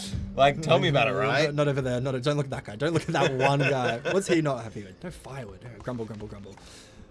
All right. So, yeah, you have an abundance of everything. Yes. Great. So, like, I'm feeling like, you know, definitely while you're stabilizing your hemp production and your cider production, obviously I've got plenty to spare. So, you know, feel free and, you know, take what you need there. But what I'm thinking is I need wheat so I can really start to then go, I can start to explore laborers without having to worry about beer. Yeah. So let's scrap this entire trade route. Let's drop it all down. I think we can, the firewood, and if anything, I probably need a little bit more of it. It should stabilize, but you seem to be doing pretty cruisy. Well, don't take too much. 50, like just upping it from, you know, whatever. Okay. Maybe to... I reckon you could crank that one about to 80, 90, I reckon. Do 89, split the diff on Easy. that concept. And then I'm going to send back iron. Yeah. There we go. I'm going to just send back tons of it because I'm not going to use it. I think send enough so it doesn't deplete you straight away, so then your miners can continue working on it. Yeah. I think we'll send 200. Like, how are we looking for your wheat? Yeah, let's go back and check that wheat production. The farms should be getting online. And the other thing is, like, they're not going to be using any of the wheat. So, wheat, 550. So, yeah, I've got 1,300 ore and 600 wheat. So, I think we start dripping that through and it should be pretty good then. I think, yeah, we just do 200 because it's also like, as I said, I'm not going to use it. So I don't like, the other thing to keep in mind is it's like, say you set up a trade route and as we just did now, right? And one of these, I wonder what's going on there. Okay. Let me just fix that. What was it? 89, nails it again. Okay, say we set up this trade route as we did. And, you know, you have 52 firewood to send, you have 89 cider, right? But you don't have 200 iron. The game doesn't just, like, wait for you. No. It'll just send what it has, what it can take, and it just constantly goes back and forth, back and forth. So, you know, you can kind of if you have a resource like wheat, which you have no intention of using in the short term, Yeah. I will use it in the long term. But it's like you can just be like, take all of it. And it's like once you get to 0, even if you're not matching that production, say you're getting like 80 each time out of that 200, the game's like, whatever, great. So you can be a little bit aggressive with sending stuff back, but you do want to be conscientious of not over sending and depleting yourself accidentally. Of course, because if you decide that then you want to go into one of those things, then all of a sudden you're on the back foot. Yeah. So like it's definitely much better to, stabilize to begin with and then start moving into those other areas. Yes, 100%. Very, very true. Wonderful. So that's all set up. That should start to reorient. I think this is maybe crazy. Okay. But I think we have 2 perfectly nice set up places. I think this is basically kind of complete. Do we want to look at creating another caravan and creating a 3rd province? I'm currently just slowly getting the resources required for that. So once it's ready, 100%. So because I'm thinking, because one of the things as well, like obviously, we've got stone, we've got trees here, but as you're cutting them down, they are disappearing. Yeah. So you do need to think about, okay, what am I going to do when I start depleting it? Now, thankfully as we start expanding to laborers, there are things in that area there that will handle the problem of trees and getting wood. But unfortunately, I guess, stone just doesn't appear out of thin air. So I think next province we look into, I think we're definitely You're going to yeet it all the way down there. We're going to yeet it all the way down. We're going nuts. Crazy town. Because as you can see, if not, maybe not yeet it all the way down, we could potentially even just stabilize a small town in one of the larger provinces. Well, is there any resources we're not getting? At like, the moment, we don't have sand. So, like, does that middle province there, the one on the little island? No, that doesn't get sand. No. So, sand, we got to go all the way down. Either all the way down, which, like, all the way down's good because it is giving us a few other extra resources there, right? Yeah, no. Or you're going all the way up, but then it's only just giving you sand and fish. We've already got fish coming through here. Yeah. Whereas, like, some of these bottom provinces here, like, what do we got here? Udros, where you can also get fish and sand. Like, I feel like much better use of space. And the beauty is it has, not only does it have natural resources stone, it also has stone under its resources, which means later on, when we start running low on stone, we have something to actually start producing it without requiring a quarry. Yeah, 100%, which is good, which is what we want to do. I'm sorry, a quarry camp. Yes, of course. Absolutely. So, I think this place is pretty stable. There's a good production. I kind of just need a bit more cider. This is basically done up here. Not done, but like, self-sufficient, going to do its little thing. Mm-hmm. Not something to worry about. How are you doing, setting up for laborers? So I've just started setting up a little bit. So bottom left of my kind of map here, I've got a couple of laborers' houses that are there. They've got people in them. They're unemployed at the moment. Currently just stabilizing my planks. First thing I'm starting off with is a craftsman, so I can start getting rope. Once you start getting rope, that's when we can get that next trade route set up. Cool. Let me quickly join you on all of this, so as you're explaining, people can get the visual reference point. We're almost there. Yeah, we're scrolling down. That's it. Perfect. All right, so laborer houses are a bit different, and I think we should take a step back and kind of explain a little bit of how this works. So, like, pretty simply, when you have farmers, right, if we go to our farmers' houses, we can go over here. And as we've talked about, right, they have their own separate needs. So, right, they need food stores, well, blah, blah, blah. They need firewood, apples, and they need luxuries, hemp clothing, and cider. Laborers have quite a few more needs, right? Farmers are basically like an introduction to all of those concepts and, are pretty easy to get under wraps, I would say. We have an extra building that we need. So we need a tavern. So that joins the little trifecta. It makes a little quadrant.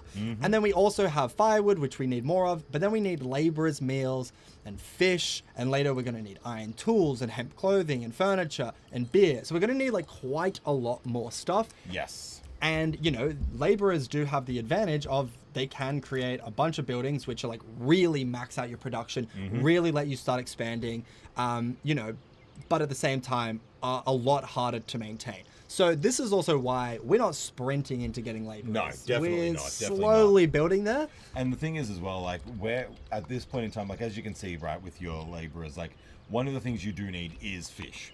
Yes. So I do not create. I can't get fish in my province. So although I'm starting off small with laborers, at some point soon we're going to need you to kind of start getting a small amount of laborers as well, so we can get some. Because we need some fishing docks. Yeah, fishing docks require at least 20 laborers. Yes. And this is kind of where, like, province 1 setting up laborers and the things that you need, which is like planks, right? And then having a self-sufficiency and then, making a trade route and sending it back is how I can maintain laborers at a lower, like, population and a lower growth kind of before I'm ready for them. Although I'm up to 230 people, so I'm catching up population-wise. What are you at? I am 256? At 256. Yeah, and that kind of shows, I guess, a bit of the difference. Like, that's the thing, right? Like, you started expanding really quickly, whereas I went slowed down, started to stabilize so we can think about planning ahead. Yep. Do you mind doing me a favor, just quickly checking the trade route? Yeah, absolutely. Okay. I am not getting much wheat yet. It's about to drop off. Like, it's literally, you can see it. There he is. So, yeah, maybe it's just being, we can increase that as well. We can go all the way to 250. It might have just been one of those things where, like, it started at yours, had to go all the way back. Correct. Look, let's be honest. We're not exactly picking the closest province you normally would. And this is the disadvantage, right? Like, because if we had picked this province here, the trade's like really fast. Yep, got that wheat. Now we're happy. Because what I'm starting to do now is I want to really start leaning into that beer production. Yeah. So that when you start building out for your laborers, you're not going to have to worry about beer. Make it a lot easier in that regard. 100%. Cool. So, speaking of, I need apples. So I need to stabilize this province. I have a bunch of unemployed people that I haven't really fully taken care of. And I'm still really behind on firewood. I'm still really behind on clothes, and I'm still really behind on cider. And that is because I'm a maniac and I'm expanding at a stupidly fast rate when it comes to population and not being conservative at all. And I am kind of catching up and then running out, catching up and running out, catching up and running out. And that's sometimes you got to do what you got to do. That's what I like to do. Like, that's how I like to play the game. I like to just sort of like absolutely crunk it and just go crazy. But it does mean I'm kind of always playing catch up. But I like to set that challenge for myself of like, 100%. Catch up. That's the thing. Like, I think at the same time, like, it's kind of good having you going the faster, let's catch up, while I'm keeping that sort of like conservative, stabilizing and whatnot, making sure that, the lifeblood of our provinces, stay strong. Yeah. Although there is kind of a bit of a like second city. Like, you start as the capital, but I'm catching up. I might be overtaking that population soon and being like, hey, maybe what, Drofeld is the capital. Oh, you need wheat and fish? Like, we have wheat and fish. We don't need your apples. We don't need your hemp. We have it all here, Maybe I cancel the trade route, Maybe we don't. Cooperative becomes a bit, feisty. Who knows what happens in this crazy world. Every person for themselves. Yeah. Look, it's a crazy world. A lot of things happen. I can't keep track of every decision every person's ever made. Okay. Are we trying to do a Sydney v Melbourne again? Yeah. Look, who can say? And I don't want to say which one's better because Sydney doesn't have to speak for itself. Shout out this game being made by a bunch of Canadians. But yeah, so I'm just building farms at the moment. That's what I'm cranking. And this is a good example of something we can talk about. So we have these like yield circles. Area of interest, right? Influence. I was like, it's not interest, but that's what it feels like in my soul, right? Yeah. So you'll see this with a bunch of things. We see this with the farm now, but we'll see it with houses. Like, if I wanted to place a house, I need to be within these circles. The general rule of thumb is at least 50% of it. So here it's a little dicey, right? It's not quite going to be 50%, but I can maybe go like about, I could maybe do this. I could maybe do. I reckon you I reckon go the whole hog, see how it goes. All right, great. Yeah, I love it. I don't think it's going to work because you can see the diagonal. It is a little bit shy, but look, we'll hopefully, hopes and dreams of the farm. Set yourself up to fail and then go, God, who saw it coming? It's all right. We can always peel it back, start again, go a new size. There's no going back. there's no going back. I'm locked in for life. Or the other thing as well, just throw up a food store on the other side and just be like, there we go. Yeah. By design. Simple solutions. It's like how I've got like a large sort of gap in mind that I'm still unsure what I'm doing with that. But that's not a bad technique, because it's like, you know, we can look at some of the buildings that we've unlocked and haven't really placed. So, you know, we have a pork ranch, we have stables. Correct. Right? Now, these things require laborers' houses. They need rope, right? So you also have all the laborer structures, which we haven't placed. And you can kind of put them in different areas off to the side, but you can also, you know, fill in these gaps. So I think I often do the same thing that you do, which it's like, I'll kind of build, I haven't really done it down here just because there was a big river in the way, but you know, I'll often build, we can focus on this one, kind of in this style of, it's like you have a structure over here. I love what you've done with the farms, by the way. Thank you. Impeccable. But like, yeah, you kind of have different suburbs that aren't necessarily fully connected, right? But these have actually been built together, and at one point they weren't connected. This was very different from over here. I've kind of started to slowly drag them together. And we might see you, I'm not going to say exactly what, but it's like, it wouldn't be crazy if you like went up here to the right, started a province here, like another laborers, and then, you know, filled it out over time. And that's very likely what we're going to see if we go down over here, right? This isn't connected at the moment, but over time, as it fills out, that's it. It's going to start probably going to start together. to bleed together. That's it. That's 100%. It. You know. All right, what do we have going on over here? Slowly but surely, you know, it gets there, and before you know it, the whole area is full. Yeah, 100%. All right, what's this camp doing? Let's move that. Can put it in a different area. Yeah, I'm very much like filling out though in a very judicious grid system though. Not usually how, you know, kind of is how I do it actually. And I'm going to fill out the rest here. So what I'm going to do, I'm going to sacrifice some of those. And do I want to do farms? Yeah, I'll do farms.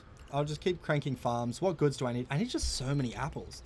Well, it's because I'm absolutely blasting population like a maniac. Oh, yeah, you're going crazy on that population. Like, you really need to get those apples stabilized. Where can I place apples?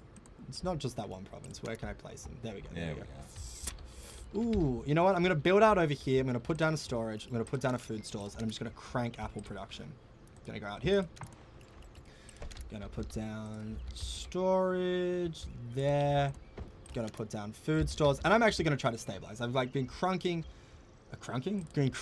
production, which is good, and population production, I should say, or increasing my population. And now I do want to stabilize because, you know, it's going well and everything. Yeah. But this is something I'm a little bit conscientious of, and I'm playing with fire a little bit. Oh no, an unhappy person. Speaking of, and that's kind of why I needed to start stabilizing. I have no hemp. I have 9 firewood. I have 0 apples. Yeah, I need apples and I need hemp, and we're gonna get those going. Sick. Yeah, as soon as you start getting that hemp online, it'll start to stabilize your town so much quicker, because then you'll start being able to make your own clothing. Yeah. And that's the thing. It's like there are multiple ways you can kind of go about it, like in regards to what you want to do with that, sort of that second town. Yeah. Like if you really want to, you can go min-max. All it's doing is, you know, wheat production. And your main town is just sending things back and forth. Yeah, 100%. You know, and having it stabilized that way. I've had times where I've kind of gone through this where the actual second province I actually would take it over, instead of it being one of those wheat producing ones, was one of the starting ones. Yeah. So then I could kind of really separate, you know, into 2 areas of the map, and then those would then feed into their own provinces, the smaller ones with like wheat or something else, to kind of sort of have everything become self-sustaining, instead of having like one larger province, one smaller province, and then that larger province is trying to feed 2 provinces. Yeah, 100%. I mean, that's the thing. It's like, I think it's also fun to play the game in a different way, where you're like, I've kind of done it like that before.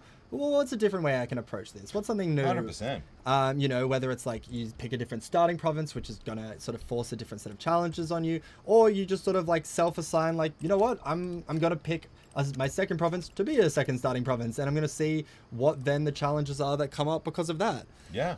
Wait, so no co-op, just PvP. We're literally playing co-op. This could not be more a co-op game. In that, so we are actually playing on the same kingdom. There is a PvP mode where it's like, you know, George could have picked a province over here and like been there, and I could have picked my starting province here. But we're actually just playing the same kingdom, and we're just sort of, at this point, managing 2 separate provinces and kind of building them up separately. We are trading back and forward and interacting like that. But yeah, no, we're very much playing co-op. We're on the same team, and we're communicating greatly about the best way to build our kingdom, our beautiful flourishing kingdom. 100%. That's it. And like, what's really cool, right? Like, for example, once you've stabilized, your province there, if you wanted to, you could then put another trader's hut down. Yeah.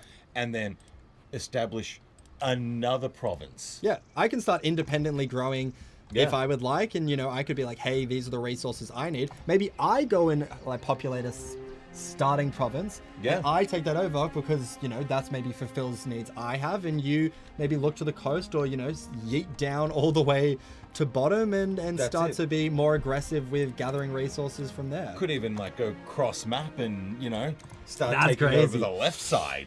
That's nuts. Yeah, no, that's fun. I kind of like that. We've got choices. And we will say, so we haven't brought this up yet. So we're doing a co-op game today. George and I are going to actually be playing every single week at the exact same time. So 1 to 3. So make sure you do follow the Playside Studios channel here on Twitch. Thank you everyone so much for being here and to joining.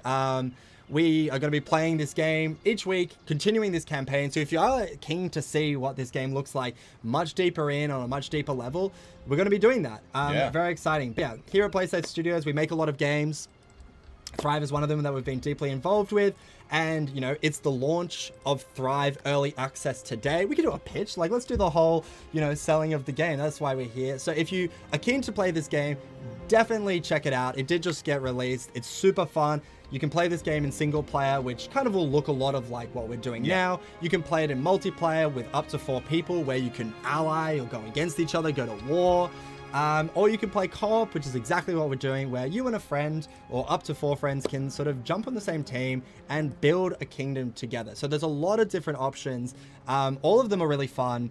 And yeah, the game just came out. But yeah, this Twitch channel also, we have a lot of games and we're going to be playing our games every single week. So we've played Kill Knight previously.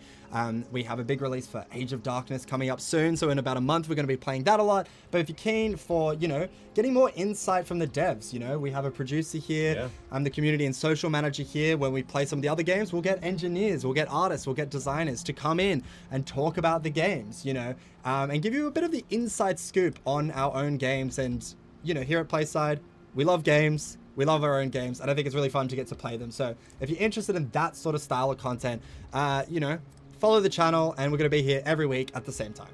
That's it. Also, good to point out as well, though, although it is Thrive's release, 20% off as well on the Steam store. 20% sale. Yeah. Get that little bit. Only till the 13th. So, definitely capitalize on that. Even if you can't play it right now, it's worth just grabbing it. You look at my Steam library, the amount of games that are in there. Yeah, and it is early access as well. It's like a game worth getting, check it out, play it, keep it, and it's just going to get better, and it's going to keep, That's it. Get more and more in there. 100%. So my apple production is finally stabilized because I just built like 97 farms. How many unemployed do I have? I have 0 unemployed. So I probably do need to build a different district. But I have, how many people do I work? I have 76 people working apples. Great. Let's get the hemp production up. Ooh. I mean, that's okay. I mean, this should only go for a little bit. We've been playing co-op for an hour and a half, an hour, 40 minutes, No issue on this. But yeah, once again, thanks everyone for being here. 264 people in the chat. It's not too bad at all. Hey, nice. There we go. Thank you everyone for being here. Yeah. Yeah. No, what's your favorite, I guess, development that you've seen during the structure? We talk about having the inside goss. Let's actually get some of that inside developmental goss as someone who's working very intimately on the process of the game. And a huge congratulations to you for, guiding this game to early access release today. Look, I think a big part here is definitely, seeing things come to life, like the early stage of the buildings and then, the artwork and even the map, the map when you're in your starting positions trying to figure out what you're doing from where it begins to then where it comes to. It's definitely grown so much. Seeing also the benevolence and the tyrannical come on board. Absolutely wonderful seeing that come through. So, just early stages, seeing the concept art, seeing it turn around. I think for me, the benevolence tyrannical part, when that started coming in, it was just it definitely adds that extra wow factor. Definitely. And we haven't been like talking about it a little bit too much. And part of the reason is because we want you guys to sort of experience the narrative and go through your choices by yourself. We do actually have something, so we can sort of go a little bit more into it now. Happy House. I'll read this out. Right. Aldemor's former citizens have done well to establish this new settlement, but the labor needs of your fledgling kingdom are increasing. The citizens' comforts must be weighed against the fragility of the stockpile and the need for more hands, which is giving you the advice of don't overexpand too quickly, basically, which is really good advice. And then I will continue. There we go. Great. So, you know, we can do those events, but we'll let you guys do those events as well. So I think I need a little bit more hemp, but I'm pretty good. And once I get this more hemp, I think let's turn back. Do you need anything, or do you think you're ready for more of an expansion of... I'm trying to think. I think at the moment I'm doing pretty good. Because I'm curious, do we want to turn back to your empire, like your province, I mean, and do we want to start talking a little bit about like laborers? And focus a little bit more specifically on that. So I reckon maybe like let's get a bit. Oh no, I think I'm doing okay, fams. I got 298 in storage. We've got beer production happening. No, I think we're okay for the moment. Well, do you want to literally like? Are you ready to expand laborers and explain it? I'm starting to get to that point now. I'm just getting the pork ranch built. We've got 1% left. And the cookhouse can start making laborers meals. Well, because if you want, we can literally switch computers. And you can take over this computer, and I'll keep going on the other kingdom, the second computer, and you can explain all laborer stuff. Do you want to do that? Yeah, we can do that. Great. All right. Let me move this. Let's literally do a switch change places. You know, we're momentarily going to be mislabeled. But no, oh my God, I guess we George for a moment. Well, I'm Alex. My. There we go. Absolutely feeling it. All right. Hi, everyone. I'm Alex from Playside. Hi, everyone. I'm George. How are you doing? Wow. Really going for that... Is that not what you sound like? Really? Is that what I sound like? Okay, good to know. Good to know. You like hear yourself back in a recording and you're like, waxy. Yeah, tell me about it. It is a bit. I find that a bit jarring in the early stages when you start doing this kind of stuff. And it's like, is that me? Is there some kind of voice modulation? I don't know. Who knows? All right. So as we can see here, like some of the needs start off similar, but all of a sudden we need taverns, which big thing here, and then we've also got firewood, some pretty standard things. Now, luxuries we don't want to sort of expand too much and get to, you know, hurting ourselves too quickly, much like in the other areas. But now we've got the cookhouse is just waiting for some pork, whereas we can see here we're getting some pork production happening. So let's get moving. So first early stages, the main things you're looking at is a craftsman, a cookhouse, tavern, and the laborers' houses themselves. They also still need the trinity of the well, the stockpile, and the food stores, because you got to get foods from somewhere. You've got to, you know, store your resources somewhere, and well, you know, 100%. You need your water. Yep. So again, we're starting off small. Is that me or is that you? I think it's this province. Okay. Is that me? I would never. All right. Shout out Terran Watkins though, joining the kingdom. That's a real one. Shout out my boy Terrence. That's it. While everything's on fire. Yeah. Thanks, buddy. He's like, this is the time.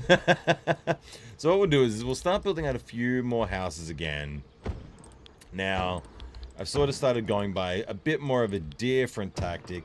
Yeah, that's definitely not going to be 50%, so we're not going to try and push that one. Yeah, classic. All right, where I'm kind of, you know, separating things a little bit more. We'll get a well in there closer, maybe a little bit of an overlap. It won't be too bad. But essentially what's going to happen is like, so for example, you know, you've been sending me over a bunch of iron ore. Yep. Now, at the moment, we can't do anything with that iron ore. But once we hit 20 laborers, all of a sudden, I can get a smelter running. Yep. So we can start getting iron ore coming through. And that will then help us later on with the blacksmith, who can then make tools and all of that kind of stuff. So you can sort of start seeing we're starting to get more and more things that will start expanding out into those extra resources that you're collecting. Yes. And we haven't talked about this, and we're kind of getting to a point. There's combat, right? There's like a whole sort of system of getting attacked, whether it's sort of different empires or whether it's certain beasts that can attack you. And, you know, we're unprepared for that. And the game at this point, it's probably not going to throw anything at us. It's not going to throw anything at us. But as we expand in this direction, we are going to start to want to build some armor, like some weapons and 100%. some people and start to get that production going. Sort of, in the medium future. I would say. Sooner rather than later, we want to start getting to that point. Yeah. But we obviously need to have those laborer structures set up before we even get there. Yes. So the other thing as well that will be handy once we hit this, and this will be for both of us really, is because it's co-op, what unlocks for me unlocks for you. Yeah. So it means that, for example, once we hit those 20 laborers, we can start building a fishing dock. Yep. So, for on your side, you might go, okay, we'll build, maybe a couple laborers' houses, start getting some laborers in, throw a fishing dock down. Oh, God. Everyone starts revolting. And this is why you build conservatively. This is why you build slow. Correct. And even as, careful as George has been, it can pop off. It can pop off. But look, we're already stabilizing. Yeah. The people needed their clothing. They needed their beer. Yeah. Hey, I get it. Sometimes I need my beer too. You just got to do what you got to do at the end of the day. Sometimes I need my clothing. I'm like, where's it at? Too many times. Yeah. Too many HR visits. Was that after too many beers as well? No, mate, we can't talk about it. I signed an NDA about it. I can't get into it. But that's the thing. So that's why, for example, you getting that wheat production set up so early is so important. Yeah. I'm now probably going to quickly just drop down another fermenter so I can really get some of that beer production up and running. Yeah. So because at the moment I've already got one going for beer, definitely want to get a second one going.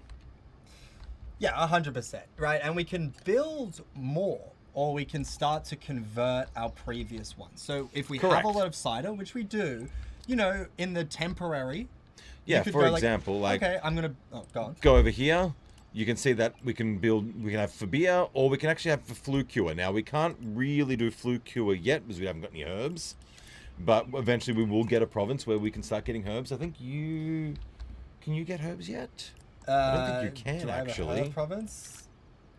No. No. I have grapes, but that's later. Is that a herb province? What does herbs look like again? Herbs, there you go. Yeah, so if you look at Oshath, yeah, you got herbs there. So actually, hold on, maybe I can do herbs. I can do herbs, but I can't yet because I need more laborers. That's right. Yeah, of course. Yes, so that's the other thing. There is a lot of complexities to this game. So sometimes we will forget where things are, what things are doing, the exact systems that are required. Exactly right, because there is a lot going on and a lot to remember there. So how are we looking? It is ridiculously dense for a settlement builder, especially one in early access. We're cruising along. We're playing at 2-speed. We're coming up to 2 hours, and it's we're, I would say, still in the early game. 100%. Pretty solidly in the early game. The early game is your first province, but it's I would say up until getting laborer houses, you're still fully in the early game, and laborer houses is where you start, a full labor setup is where you start to look into the mid game. But yeah, we're kind of in that stage, but we're so far away from properly populating. We're so far away from conquering the Remaxa. There's so many things going on in Act 3. We have so many narrative events that we need to start, getting through and really start to pull it together. So as you can see, just while we're on that topic of expansion, so first thing I'm dropping down is a forester's hut. Yep. So what that will do is basically it just starts to gather logs from trees around it. And what it does as well is it actually plants trees. Yep. So you start now to getting that stabilization of, never-ending logs, which is never a bad thing. So, for example, when we set up the 100%. Next province, we can just start churning out logs to them straight off the rip, knowing we're going to be fine. Yeah, 100%. So there's that there. Now, as you can see, the big one, though, fishing docks. So you can now build a fishing dock. Once you get, a couple laborers' houses down and, start getting those guys stabilized there, all of a sudden, you get a fishing dock happening. We start sending some fish back and forth. And that's we start really stabilizing this part here. And we can really flesh out what's going on with, the laborers here. And I think it's definitely important, being that it's the second province for yourself, you want to make sure that you don't go too hard into laborers. You kind really of want you just want your bare minimum. Yeah. You're okay, I can get fish here. That's all I really need. That's all we're doing. Definitely. 100%. And I have started making a cheeky, sprint for a third province. Oh. I was, we talked about before, it's we can kind of do it as a co-op, but it's we can also sort of individually make decisions. And I was maybe I you know, desire a little bit more personal expansion in my life. Maybe I want a little bit of movement in that direction, and that's kind of what I started to do. Now, I am just stabilizing province number 2 again, as per usual, but, you know, I think that's something we can do. You wanted to go down south, but I wanted to go for a bit more of a in the middle there. Yeah, fair. And I think if you want to start your second province, you can go all the way down south, and I'm going to start my second province and be a little bit more conservative. But to be fair, I will only trade with my first province. Oh. Like, maybe I'll go a little bit from your province, but I'm feeling like, hey, I'm happy to start to supply and this be an offshoot of me. If we need to set up more trade routes, we can. We can just build more caravans. It's not an issue. That's it. Like, to be completely honest, what would be really cool is to see, like, you know, we look at how vast this map is. Yeah. It's like, how much of this map can we take over? Yeah. You know? And I think it would be... a lot of it, to be honest. Well, yeah, 100%. But, like, I think that'd be interesting. Like, the one thing I've always wanted to do is, like, how much of this map can I actually feasibly manage? Yeah. And, I mean, that's a good question. And it's like, I don't think either of us have ever, like, pushed it. We've obviously played quite deep into the game. But, yeah, I don't think we've ever really... I mean, maybe I have a bit more of an aggressive, like, I'm going to go. And I think you have a bit more of, like, I'm here to vibes. Yeah. Like, I'm definitely, like, to be honest, like, you know, Thrive was one of the, you know, first proper city builders that I really sort of, like, played, you know. Prior to this, a lot of RTS games that I played, you know, both in my childhood and still, you know, now to this day, you know. So like Age of Darkness, your favorite RTS. Correct. Oh my god, is there going to be a big Age of Darkness update coming soon that you should be fully keeping your eyes peeled for? You should definitely wishlist that game as well. 100%. I don't know who brought it up, but like... Why wishlist it when you can already get it? It's in early access. You can learn. You can learn how to play it now and get ready for that big update. Yeah. So, but that's the thing, right? Like, games like that I was, you know, really big into. So, coming into this kind of game where it is more about, you know, managing your resources before getting to combat, you know, I've learnt a lot about sort of keeping it slow, not going too hard, you know, as opposed to, you know, the days of playing StarCraft 2 and just going straight for a Zerg rush. Yeah, classic Zerg rush. And you can Zerg rush in this game as well. You can. It's hard. It is very hard. It's not the style. It's not the play. You're definitely going for a whole new level of min-maxing there. Yeah, definitely. Okay, so got another lumberyard. So we've got 3 lumberyards online now. So hopefully we can start getting a bit quicker on the planks front. Like, I kind of wanted to hold back a little bit on, like, expanding too quickly into lumber. Although I have an abundance of logs, like, it's kind of crazy. But with that said, Forester, once you've got that, it definitely makes life a lot easier. And I can just say, like, we definitely do need to get that expansion happening soon, because at the moment we're getting more gold coming in than we can even hold. Yeah, you can only hold 1,000 gold. But you can expand that. Yes. So, you know, once we start getting a bit more later and we start unlocking the vault, and we can start actually, you know, putting that extra 3,000 gold that we're, 2,000 gold that we're just, you know, throwing down the drain at the moment. I think we've definitely got to get some more terminology upgrades happening. But I do like, you know, that it's like, you don't need to push super aggressively. And it's definitely like, not. You can just have gold. It's fine. Like, you can just have it and then, you know, deal with it later. Like, and just have more of it. Like, you'll want more of it later. Like, you don't need to be like, oh my god, I have this resource available to me, I should be using it every time. Like, you can, and you can be unlocking a lot of stuff in the tome of knowledge. And we're probably both being a bit lax about it. We are.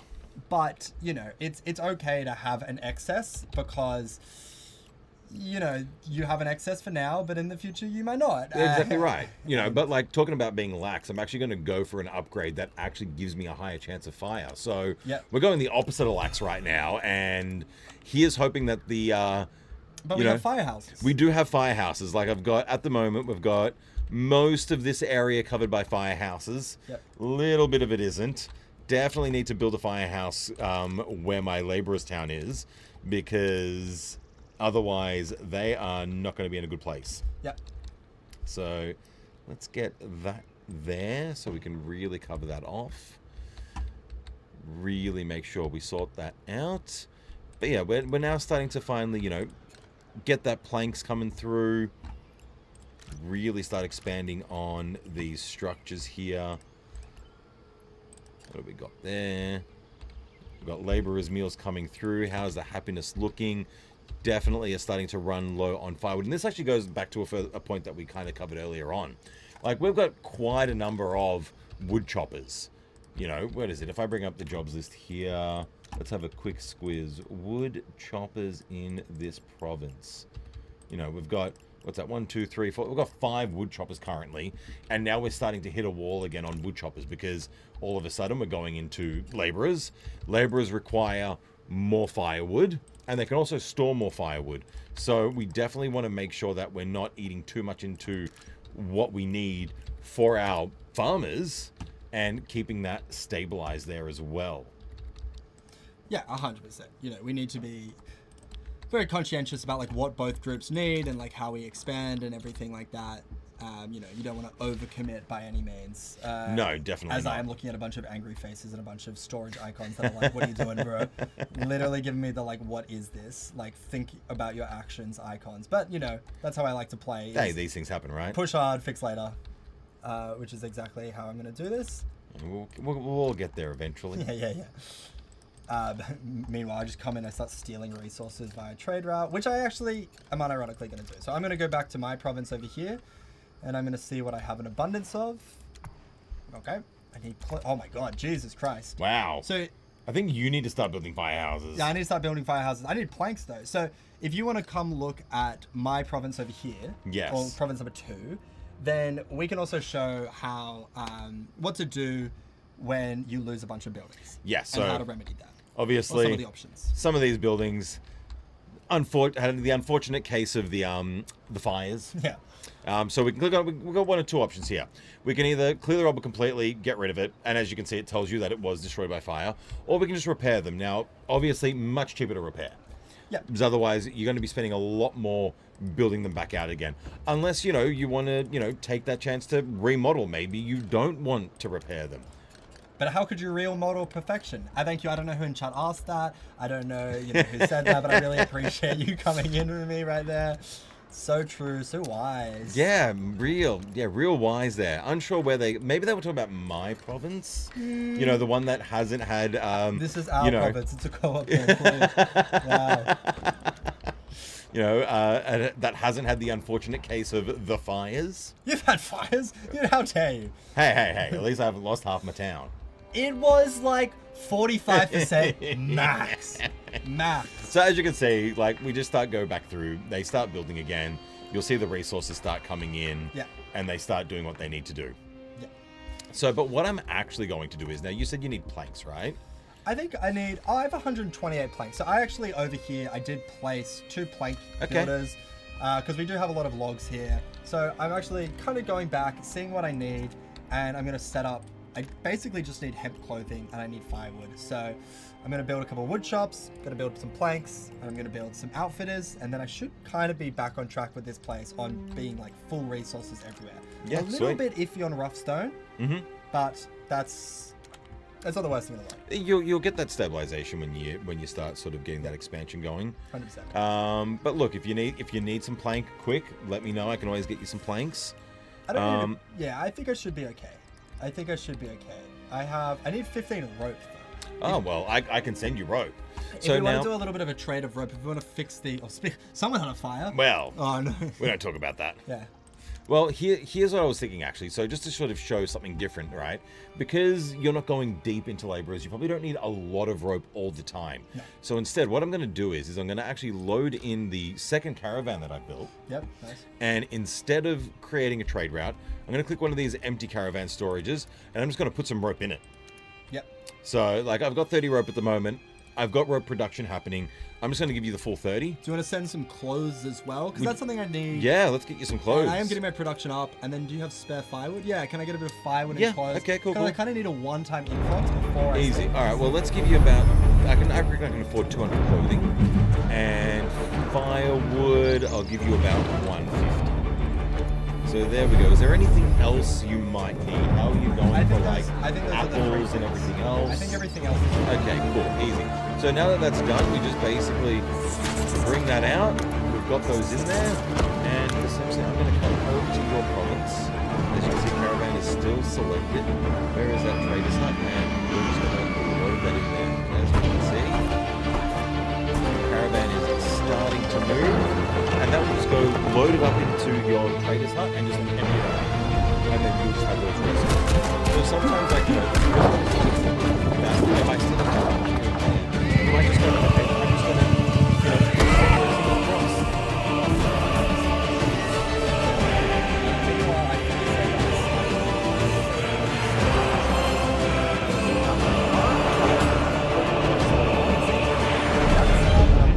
you know what? When the going is good, the going is good. And, you know, sometimes you don't need to overthink it. That's it. So I'm going to grab some firewood, I'm going to grab some apples, I'm going to grab some clothes, and I'm going to grab some cider. And Easy. I think that'll really help this town blossom.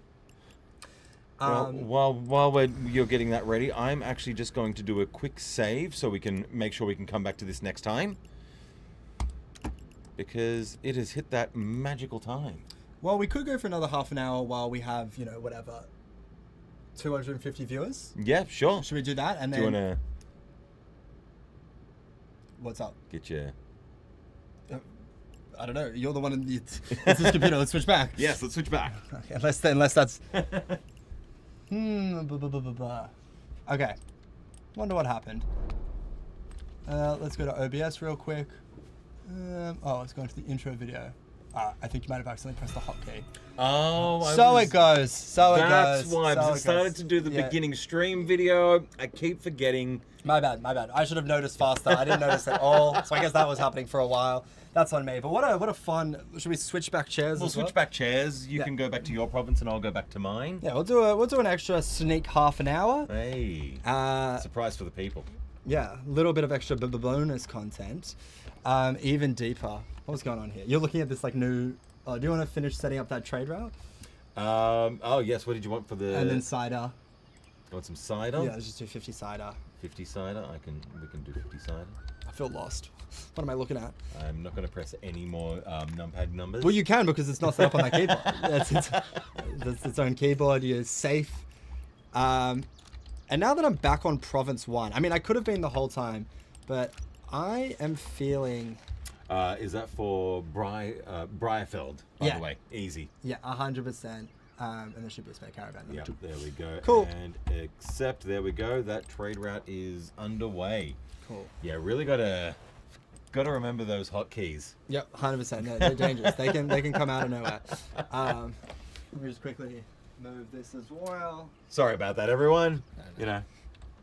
No apologies from my end. I nailed it. I refuse to take any responsibility. So once you get that rope, like, it might be good to, maybe build a couple of firehouses on your end. Although hemp production has just dropped to 0. I don't know if we're over exporting hemp. I think that's the thing we need to... Let's have a squiz. Well, actually, there's no hemp being exported at the moment. Oh, maybe it's just... Does rope take hemp? Hemp rope does take hemp. Great. So what's probably happening? Are you making your own rope, or? No, I wasn't making any rope. Okay, cool. I think what it's a case of, between all of my production of everything, I have just, taken a lot of that rope hemp out of there. So let's get some more hemp going. Yeah. Well, what I'm going to do is I'm going to actually build out here, and I'm going to very much do a classic, like, I'm just going to do storage. And then I'm just going to pump hemp, and then I'm going to make a couple associated production buildings to go with it. So, we specifically, we need rope. I think that's something that we've got okay production on. We can check. I reckon we definitely want another craft house. Great. So a craftsman, sorry. We need more rope, and... I think those, like, rope and a bunch of hemp farms is probably what would stabilize there. Great. But what we'll probably also need to do is I'm going to definitely need to get some more people in houses. 100%. So you're going to build that on this province? Yeah. Okay, because great. I am 0 on the unemployed front. So what I'm going to do is I'm actually just going to pop in. And this is great. This is good old-fashioned co-op gameplay. Somebody builds the houses, somebody builds the production, and here we are working together as a team, making it nice and come together. That's it. Boopity boop. Kind of just going to go a bit haphazard on this and just build some stuff. I would never. And I can't endorse it, and I never would. No, I love haphazard, and I love that you're going for it. That is absolutely the play. Although I'm over here being fairly structured, I would say, with my absurd amount of hemp farms. But I'm feeling a bunch of farms up here. And then I'm going to build all my production down the bottom. Do we think we can expand labor houses down here? Do we make this a bit of a labourer house area, or do we not push it? I don't think at the moment, let's not push it too far, because like we're just starting to, like, we're definitely running low on firewood, we're running low on, or we're not running low, but we're starting to, like, you know, making sure we're getting that enough distribution out there. Yeah. So I think it's definitely safer to kind of keep it where it's at for the moment. Maybe we'll, you know, save a surprise for next one. Yeah, 100%. No, that sounds good to me. I think, definitely coming back and looking at properly plowing into labours, and I think, you know, starting to expand province number 3, but province number 4 as well. Like, we have some cool stuff on the horizon, and I think really starting to do a lot more like trade network stuff. You could definitely play 2v2 if you wanted. You could certainly play 2v2. Yeah, 100%. And I mean, the map really sets up for 2v2. I think, like, you know, you kind of, somebody gets top, somebody gets bottom, and then somebody gets top and bottom over here. Yeah. Is that a crazy way to do it? And I mean, as I sort of posited before, you very much could sort of ally together and then see how quickly you can take out the middle, try to take center, gain that hold, and then go after the other civilization. Or you could kind of, if you wanted, kind of do a little bit of a Thunderdome where it's like you have, you know, north and south on each respective side. Yeah. They fight out. The winner gets, you know, on both of these, and all of a sudden it's a 1v1, right? Yeah. Starts as a 4v4 or 4v everyone, free for all. And, you know, and it goes from a 2v2 to a 1v1 from that way. So there's a lot of different multiplayer options that I think are cool, and the geography of the map really leans into those different directions for sure. Yeah, 100%. And like, I think that's one of the beauties of this game. There is, like, you know, I've said it countless times, and I'll say it countless more. Like, there is definitely that element of sort of play how you want to play. You know, set up the game how you want to set it up. Yeah, definitely. And, you know, figure that out from there. Yeah, 100%. You know, you might go for, you know, you might start as a co-op 2v2, but actually start off like working together to take out Wamaxa, and then once that's done and you've grown out even more, then you're like, all right, now the real battle begins. Yes. Yeah, 100%. Let's move this up. Let's get people in the primitive stockpile. Let's get people working the pork ranch as well. Let's change a couple things. Let's go to our tome of knowledge, and let's yeah, what have we got there actually? Let's have a quick squeeze. We can increase the storage size. I think, you know, it's a little bit more fires, but we do have firehouses. Oh, we've got plenty of firehouses. So I think increasing storage. We've got to make sure we get some more firehouses in the other province to make sure that that doesn't, you know, just spontaneously combust. Well, let's also look at restructuring this trade routes. So I think if we go back to this province over here, we can look at what we have and what we need. So we're sending firewood and we're sending cider. We're basically maxed out on cider. We probably don't need firewood. No. That's not a big deal. So we don't really need to be sending those. I think we want to keep sending wheat. We want to keep sending iron. That's good. That's totally fine. So we're going to exchange these out. We're going to get rid of that. And instead, we're going to send... what was I doing? You maybe want to go for rope, like just that was it. Oh my god! Because like you don't need a lot of rope to really build out most of it. So like, we'll go with 50. I reckon that's a lot of rope, because like most of the early buildings are like 10 rope each. Okay, we'll go 25. Yeah. It's also quite far away, so that's why I was thinking of that. And then, do we need anything else? Am I struggling with anything else here? Do you have a lot of stone? I kind of need a little bit of stone here. Okay, I can afford some stone. Or do I've good plank production. We can look at this extended. I'm good on everything. The one thing I do need is rope, stone, All right, now I know why we're running out of hemp so quickly. You've popped 3 craftsmen down. Yeah, but I plopped. So look how many hemp farms I placed. Yeah. Well, they're still coming online. Like I'm gonna pause these for the time being, which is something you can do as well. I don't pause it. Yeet them back up. You know, live in the danger.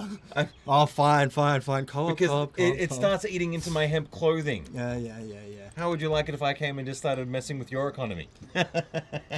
You'd probably fix it. You'd probably fully fix it, and it would be a benefit, and I'm totally happy for you to step in.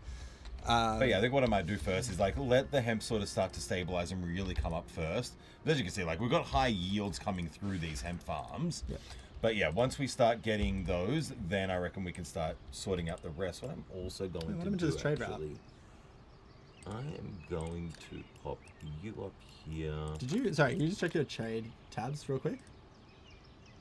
Huh, that's weird. Okay. I guess it's trading. Seems fine. Yeah, no, it's all trading. Everything's fine. Okay, yeah, it's just not trading on my screen. Early access. So it goes. Great. Okay, let's fix this province. Let's get this stabilized. Now we're starting to stabilize a bit better. Yeah, classic stabilize. And what I'm going to do is I'm actually going to do the same thing we just did on that other province, but I'm going to do it over here, and I'm going to let that section be entirely for houses, and I'm going to build a farm section out here. And I'm going to build, it's going to be hemp farms once again, but this time it's going to be hemp for clothing. And then I'm going to build some apple farms, and it's going to be for cider, right? And this is going to be some pretty classic early game creation, which is what we said before, where it's like, one of the fun things about this game is that you get to do that sort of like we're juggling more intense, more difficult, more sort of, I don't want to say taxing, but like, a higher level gameplay. And then it's like, you know what? I'm going to sit back, I'm going to go and I'm going to have a little bit of a chill time, and I'm going to do all the early game moves, set up a province that's currently got 20 people, build a bunch of houses, get that to probably 80, 90 in really a couple minutes if I wanted to crank houses down. And I'm going to have that expansion. So that'll be fun. So this area, we need some wood choppers as well. But like I said, I'm actually going to, how much do I want to crank production here? Can do it probably quite a bit. Yeah, I'm not going to go crazy. But I am going to go down here, and you only need a storage for hemp farms because they're not food.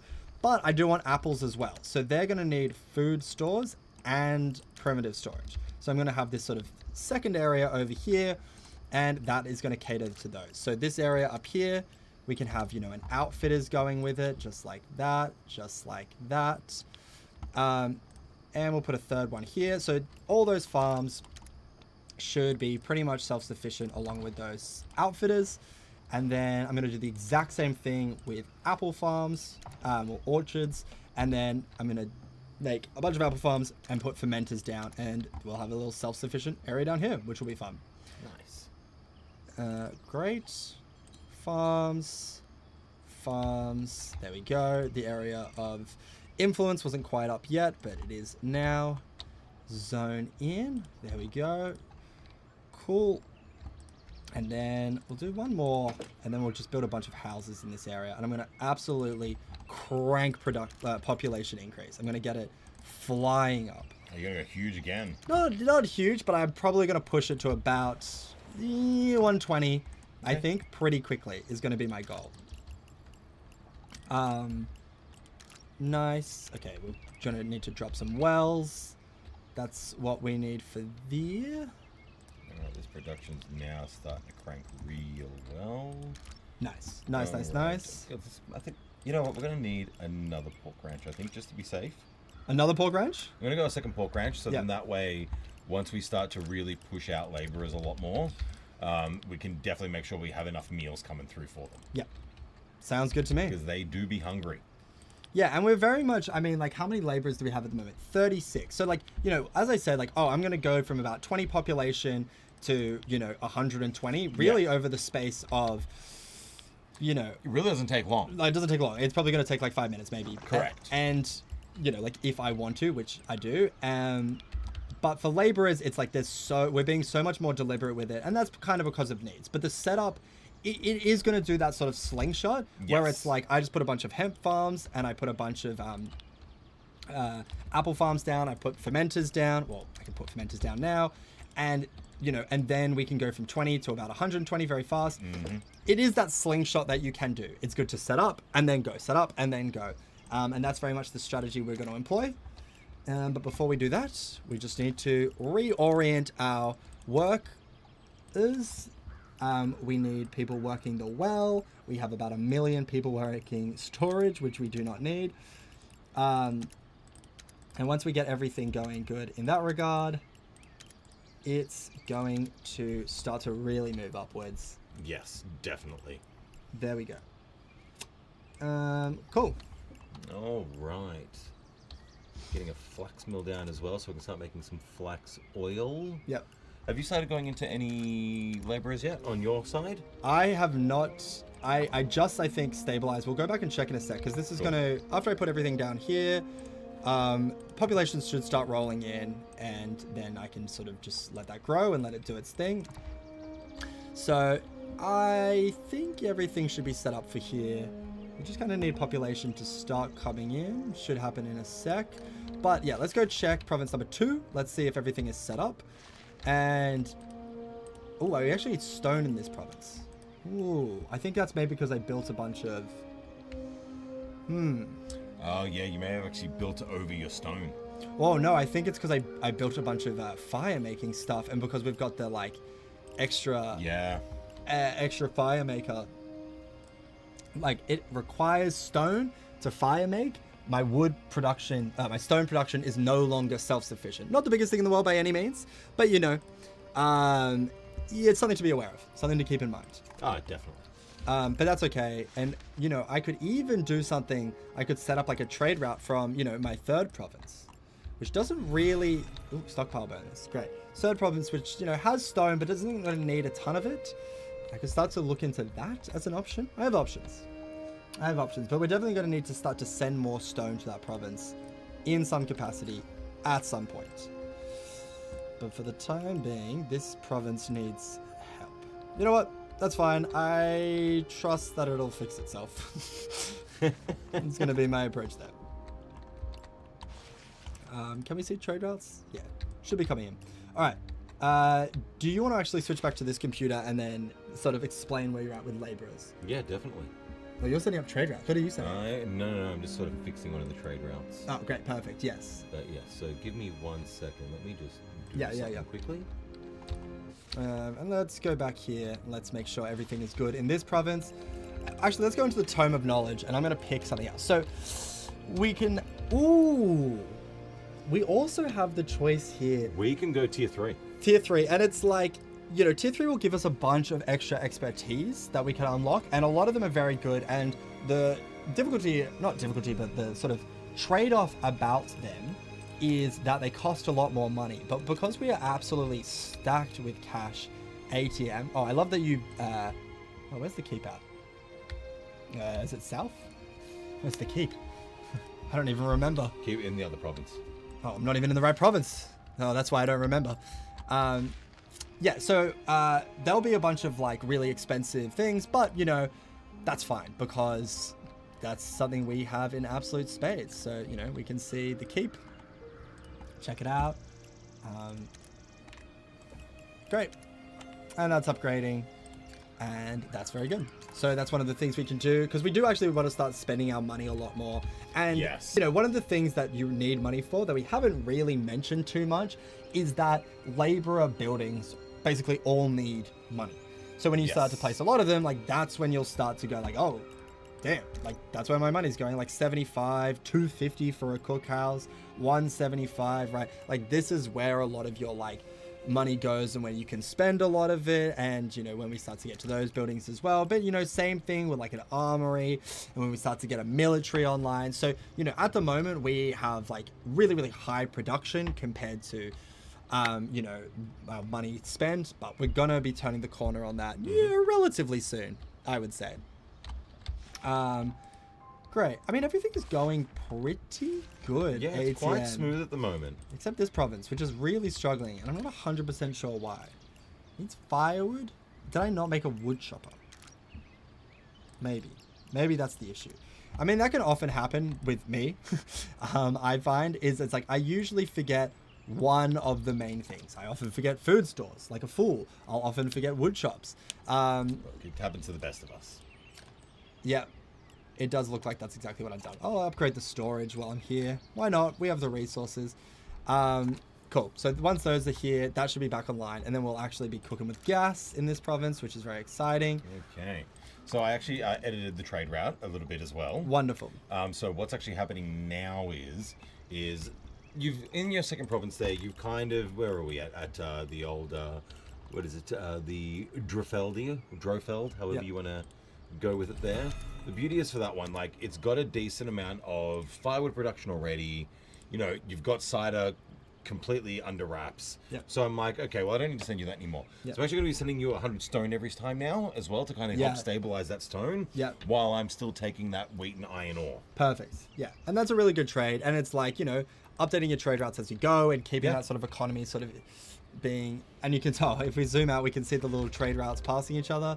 Very cute. I do love that you get to see all the caravans. And as we're expanding more and more, we have quite a few caravans online. We have quite a few things moving and shaking, and you can definitely get a bit of a mix going, Definitely. It's kind of interesting as well because so in single player and in cooperative here as well, there is a limit to the amount of caravans you can have. Yeah. So the beauty of being cooperative, that limit is 15. So that's a lot of caravans. That's a lot. Yeah, that's a lot. Whereas normally when you're on your own, you have 4 caravans. Yeah. So you've really if you want to expand to a lot more places, you've really got to think about how you're going to use trade routes, or if you're just going to manually just send resources back and forth. Yeah. Really, obviously, that doing it the manual way is going to be interesting and difficult at times, but, it's just another way of really figuring out how you want to do things. Mm. Definitely. Interesting. So is everyone is working, everyone is employed. We could also talk about a feature that we haven't even talked about yet, which is edicts. So, we're talking a little bit about at times my certain stone production or my wood production or my cider production, whatever, different sort of resources that you need is a little bit low.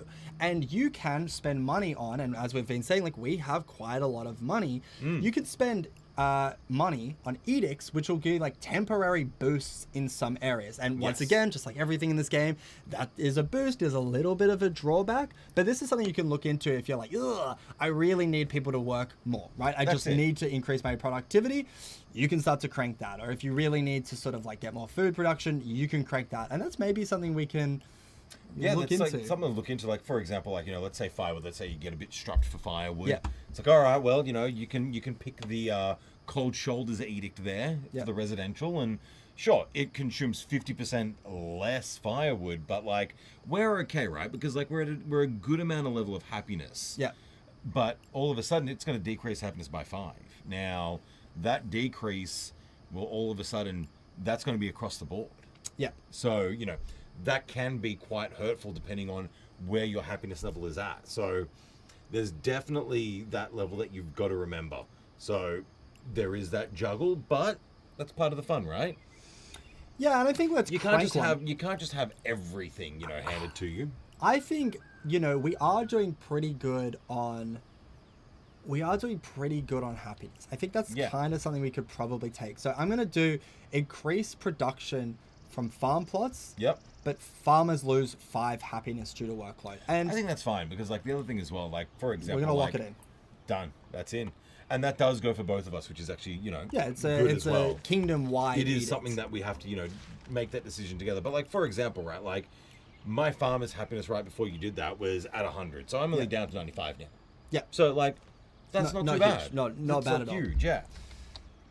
What is going on with this province? What do you guys need? What do you want? It looks like you need people working in some places because you got a primitive stockpile over there that... Sorry, not the primitive stockpile, the fancier one. The stockpile itself. That doesn't have... See, look at that. Right at the bottom there. 0 people. Okay. Here we go. Yeah. What is going on? You know what? I don't really need any builders, ATM. Let's crank those out. Let's get people working in different places. Let's get that. Just need to reorganize all of these people. Make sure this is going. There we go. And we get stuff moving. I really want apple production up. Well, apple production's kind of okay. What do you think the fix is here? I think the fix is... Because I feel like we should be getting people in. I have a lot of houses.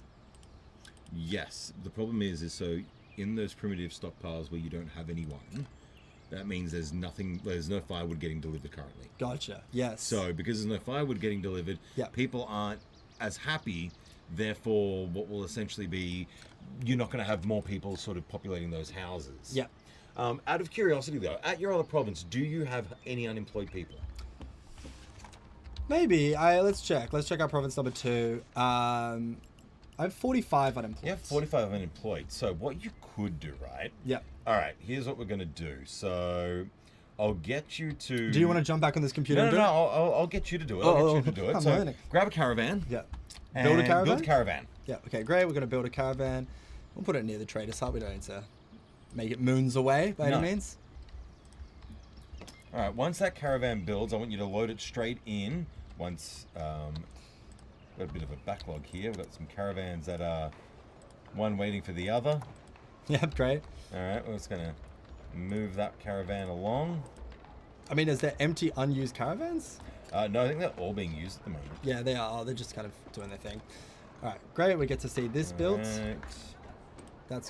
We're gonna pack the caravan. We're gonna put it into the trader's hut. Yes, pop it into the trader's hut. It's going to get these couple of caravans out of the way. Yeah, those guys get you in there. So now click on the trader's hut there. Now you look at the caravan storage. So down the bottom there. Yeah. Click on that one for me. And now you'll see at the option at the end, you've got display people. Yeah. So you can start taking people from this province and just move them to the other province. Ooh, yeah. So kind of like when you moved like from immigration. New South Wales to Victoria. Yeah. We're now moving some people from, the lovely land of Tripoli, which kind of is like where you came from. You got the water, you got the beaches. It's very beautiful. And then now we're moving to, a little bit of an island. You're going to Tassie, basically. It's very Tassie. It's an upside down Tasmania that we've got there.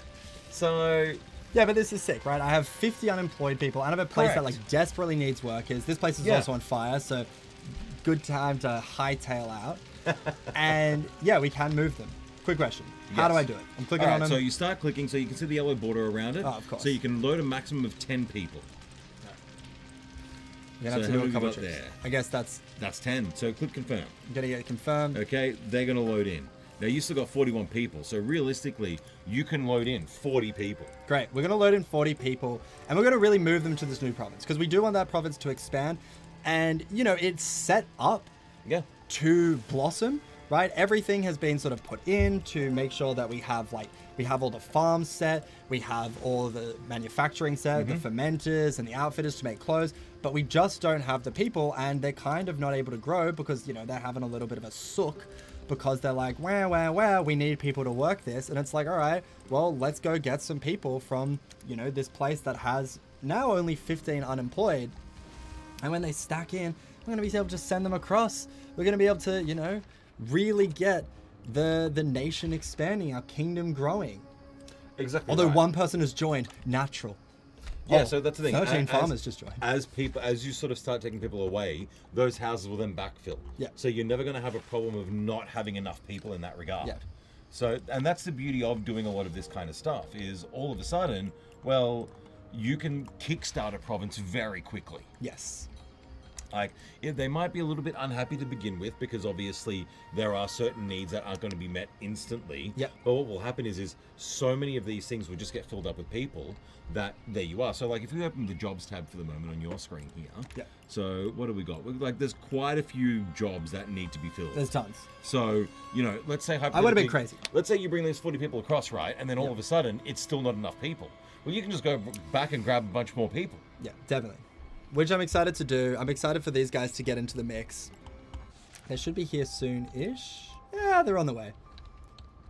I assume. These caravans are really hanging 10 over here. Yeah. No, they're waiting to actually get kickstarted again. So what happens is if you actually disrupt the trade route, what will end up happening is they will actually, you need to restart them again. Gotcha. So if you just manually move them, that's what will happen. Cool. Okay, we have a couple minutes left. So in this time, let's do one last little wrap up. We can talk about what we've done. So, we started here in our main province and, I built over here. This was my little setup that I started with. I started on much of the building of the houses, and that's how we did a division of labor, and you started on farms. And, over time, this has melded together, and this population now has 350 people. We've moved from farmers to laborers. We're starting to increase those. We're starting to get a bit more advanced in what we're manufacturing. At the same time, we've, gone to a second province, and this has 300 people as well, and just had a massive fire that destroyed a bunch of buildings, which is wonderful. It's all right, we'll get you stabilized. But you know, once again, this was a lot of production. But one of the main things we did here is we got iron and we got wheat and we sent it back to our main province. So that could start to work on laborers' houses and that could start to have it grow in that way. And then at the same time, you know, we went down here and we've started a little bit of a third province, which, you know, is just, from my perspective, I wanted to start a little bit of something different, but also we do need to move down south. And instead of having a massive trade route all the way down south, we're slowly getting there rather than just yeeting from top province to bottom province. Yeah, exactly right. But next time we're gonna, you know, I think yeet down to bottom province. We're gonna really start to crank laborers. And because next time, when is that? Such a good question. Yes. Thank you for asking. When is that? So the next time is gonna be every single week at 1 to 3 p.m. Australian Eastern Standard Time. Basically 2.5 hours ago to 2 hours ago, we are gonna be streaming one of our Playside games. Today we have been doing Thrive because it is of course the early access release of Thrive today, which is very exciting. So if you haven't picked up Thrive, go to Steam, purchase it, play it, have fun with it, play the single player, play the co-op, play the multiplayer, get your mitts into it. Just play it, really. Best play it, have fun with it. But until then, thank you so much everyone for watching. Thank you so much for being here. It's been an absolute blast. Go check out the, you know, let's actually, I don't know if I can do that from my computer. I don't know how. Go check out someone else who's playing Thrive and watch them and support them and everything there. But yeah, follow the channel and we will be back next week continuing this campaign, which will be very exciting. Thanks, everyone. Till Thank you.